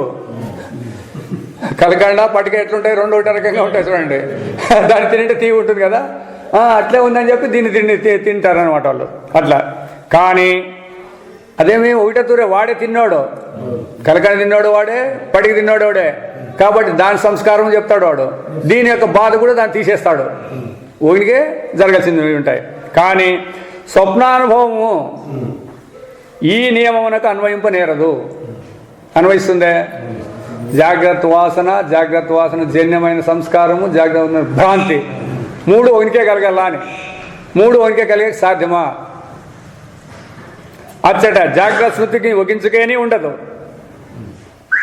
ఎందుకు జాగ్రత్త స్మృతి కొంచెం కూడా లేదంటారు? ఎందుకు? యాదాన్ని బట్టి లేదంటారు మీరు. స్వప్నానికి పోయినప్పుడు జాగ్రత్త స్మృతే లేదంటారు కదా, ఏ దాన్ని బట్టి లేదంటున్నారు అని. అది జాగ్రత్తగానే ఉంది. అట్లాగా ఇప్పుడు మనం ఇంటికాడ నుంచి దేవాలయంలోకి వచ్చినాం కదా, ఈ స్మృతి ఉంది కదా మనందరికీ. అదేవిధంగా మనం కూడా జాగ్రత్త నుంచి మేము స్వప్నానికి వచ్చినప్పుడు ఆ స్మృతి ఉండాలి ఆడ. ఇప్పుడు జాగ్రత్తలో నుంచి నేను మెలకులే స్వప్నంలోకి వచ్చినాననే స్మృతి ఉండాలా. ఇప్పుడు మీకు ఉంది కదా, ఇంటికాడ నుంచి వచ్చి గుళ్ళో ఉండామనే స్మృతి ఉంది కదా. ఇప్పుడు కూడా మీరు స్వప్నం అనేటప్పుడు ఏముండాలా? మేము జాగ్రత్తలో నుంచి ఇప్పుడు స్వప్నానికి వచ్చినామనే స్మృతి ఉండాలా. ఉందే? చూడప్ప అది బాగా గుర్తు, ఇట్లా సులభంగా గుర్తుపెట్టుకోండి. ఒకించుకేనే ఉండదు. జాగ్రత్త అనుభవము, స్వప్నానుభవము దాన్ని పారద్రోలునని అయితే నెలకు వస్తానే స్వప్నానుభవాన్ని పారదోలుతామంటారు చూడు. అంతా పోయిందప్ప మాకు దీంతో పోయింది అంటారు చూడండి. పారద్రోల అనుభవము విశ్వసించిన జాగ్రత్త అనుభవం ఒకే కాల ప్రభావానికి సంబంధించినవి కావు. ఒకదాని ఎమ్మడితో ఒకటి ఉంటే దాన్ని నేను కొట్టినానప్ప అనొచ్చు. వాడు ఏడు తిన్నాడు స్వప్నంలో ఉన్నాడు, కొట్టినోడు నేను జాగ్రత్తలో ఉన్నానంటే ఎట్టట్టు పొంతాయి ఇవి? పొంతాయా? కాల ప్రవాహంలోనే ఉండాలి, ఏకంలోనే ఉండాలి. దాన్ని స్వప్నం పోయింది, స్వప్నాన్ని బాధ జాగ్రత్త పోగొట్టింది అనే దానికి అది ఉదాహరణకి ఇప్పుడు పక్కలోనే ఒకటి ఉండింటే పోగొడతాండే. అది ఉన్నప్పుడు ఇది బొత్తికెళ్ళలేదు కదా, మరి దాన్ని ఎట్లా పోగొడుతుంది? ఇది పాదం మనసు జాగ్రత్త ఒకే కాల ప్రభావం చెందినవి కావు. ఇవి జాగ్రత్తమున మనం కాంచిన వస్తువులలే ఉన్నవి అని అడిగినప్పుడు మనం స్వప్న వస్తువులను భావింపముగాన స్వప్నము సాధిష్టాన భ్రాంతి అంటే ఏమి? ఒకదానిని వేరే ఒకటి అని తెలియ భ్రాంతి. అది కాని దాన్ని అది అనేది ఆ భ్రాంతి అని చెప్పజాలము. అది చెప్తారు అట్లేమన్నా? కాదు కదా, ఆడు సత్యంగానే ఉండమని అంటున్నారు ఆడ. ఇంకా స్వప్నమున మనం భ్రాంతి చేయగాంచాడు దృశ్యములను చెప్పుబడువానికి ఆధారముగా ఇక్కడ మాకు ఇవి కనపడతాడా, ఇవి ఆడు కనపడతాడానికి అట సుక్తి ప్రాతిపదిక రచనకు రజ్జువు ప్రాతిపదిక రచనకు అధిష్టానంలో నుండి ఏదైనా ఒక పదార్థం అధిష్టానముగా లేదు. ఇక్కడ మీకు ఆ తగరాన్ని చూసి వెండి అనుకుంటారు, లేదా తాడును చూసి పాము అనుకుంటారు. అట్లా మీకు ఆడ భ్రాంతి కలగాలంటే ఏముడుతుందని భ్రాంతి అయింది మీకు? లేదు. తప్పు తెలివి అనే ఉన్నాయి, అది తప్పు తెలివి జనరల్ ఇది ఈడ. ఇప్పుడు నీ అనుభవాన్ని చూపిస్తాడు అనమాట. ఈ ప్రమాత్రం అనేవాడు భావించినాడే వీళ్ళ వ్యవహారం చూపిస్తాడు అనమాట. మొదలే తప్పు తెలివి, ఇంక మళ్ళీ కాదు ఆడైపోయా, ఇంకంతా తప్పే. తూర్పు పోతానని పరముడు పోయినావంటే నువ్వు ఆడిపోయినా కూడా నేను తూర్పు అంటే ఆడు చూసినా పరముడే అది.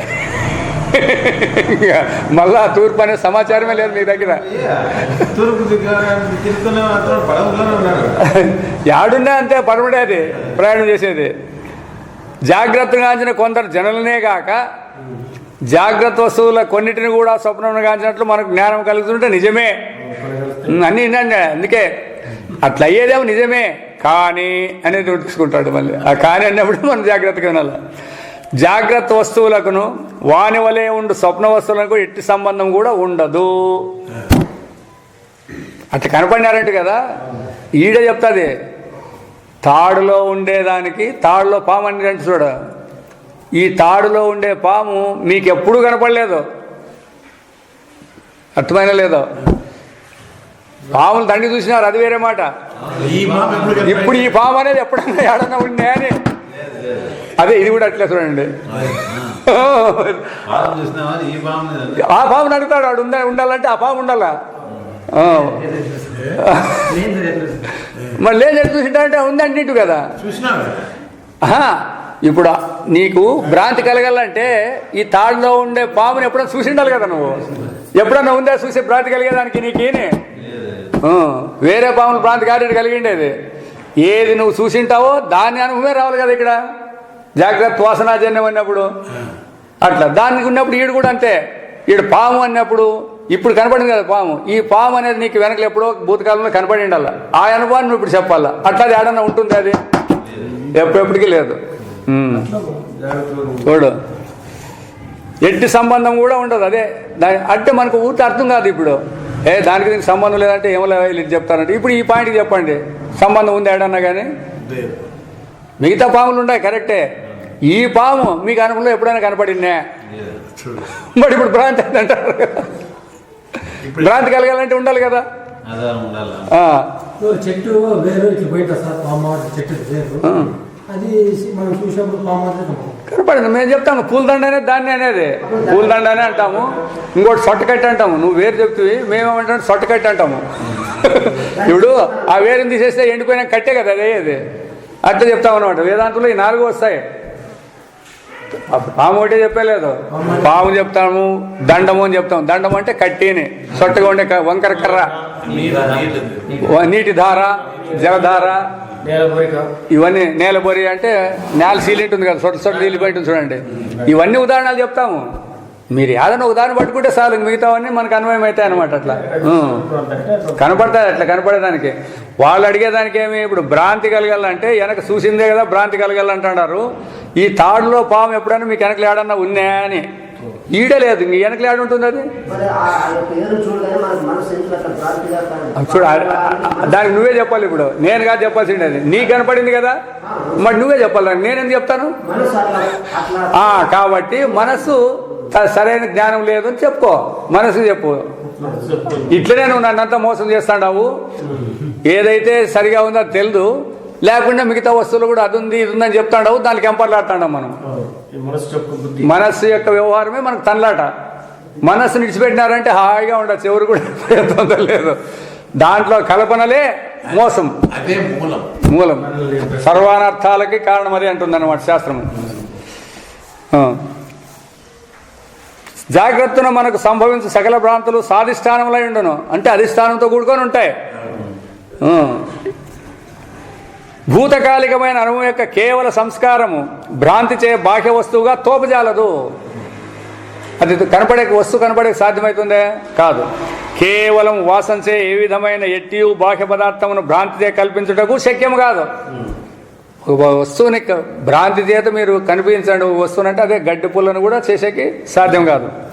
ఇక వాసనచే సంభవించడంటే వేరుగా చెప్పనేలా, డైరెక్ట్గానే చేసే చేత కాకపోతే వాసనతో తయారైతుంటారే ఎట్ట సరిపోతుంది అని.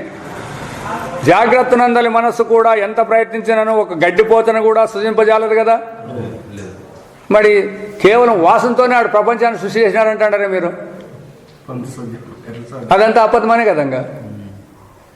ఇట్లుండ జాగ్రత్త వాసన చే స్వప్న ప్రపంచం ఉత్పన్నమని భావించడం ఎంతటి అవివేకము చూడండి. ఇంత క్లియర్గా ఉండాలి. వాళ్ళు ఏమంటారు, జాగ్రత్త వాసనాజన్యం స్వప్నం అని బల్ల గుద్ది ఇప్పుడు ఏడన్నా మీటింగ్లో చెప్తారు వాళ్ళు. దాన్ని ఖండించిన వాళ్ళు ఇంతవరకు లేరు, ఎవరు కూడా ఖండించరు. చెప్పుకోండి, వీళ్ళకి తెలుదు. జాగ్రత్తలో దృశ్యాలే కొన్ని కనపడతాయి. చెప్పు కదా ఇప్పుడు అది నమ్ముతాడా? వాళ్ళు అంటాడారు అక్కడ కనపడిండే వస్తువుకి ఈ వస్తువుకి ఆడ సంబంధం ఉందా అని అడుగుతాండే వీళ్ళు. ఇప్పుడు తాళ్ళలో పాము కనపడిందంటే దానికి ఏడన్నా పుట్టుకున్నా అని వలే అన్నారు అంతే. వలే అనేదానికి ఏం సంబంధం? అవే వచ్చినాయంటే రాకూడదనే నియమేమీ లేదు, రావచ్చు. అయితే ఇంకా ఎన్నో వస్తాడాయి. మనుషులు చూసిన వాళ్ళే కాదు, మీరు కూడా ఎప్పుడు ఎక్కడ కని విని ఎరిగినటువంటి స్వప్నాలు కూడా వస్తాయి మీకు. మీరు పోయి దేవేంద్ర స్థానంలో సరుకులకు పోయినట్లు వస్తుంది అప్ప యాపోతే పోయింటారు మీరు అటుకి. అట్లా కావున స్వప్నం జాగ్రత్త వాసనాజన్యమైన స్వాదిష్టాన భ్రాంతి కాదని ప్రస్ఫుటమయ్యాను. స్వాదిష్టాన భ్రాంతి అంటే తాడు పాము రెండు ఉన్నాయి కాబట్టి అధిష్టానమైన తాడు వల్ల పాము అనేది కూడా ఉంది కాబట్టి భ్రాంతి కలిగింది. ఇప్పుడు మీకు అట్లా భ్రాంతి కలిగేదానికి ఆ స్వప్నంలో ఈ జాగ్రత్త వాసన ఏమన్నా అడుందా? స్వాదిష్టానంగా ఉందే? లేదు. అట్లయినచో ఉన్మాద అవస్థాదులందలి భ్రాంతి వలే. ఉన్మాదాలు అంటే వానికి సామాన్యంగా ఉన్మాదాలు అంటే మన పిచ్చోళ్ళు అంటే వాళ్ళకేం మనకేం అంత అనుభవం లేదు. వీళ్ళు మామూలుగా ఇది అంటాం యాదే ఆ రోగం వచ్చినప్పుడు అంటారు చూడండి యాదే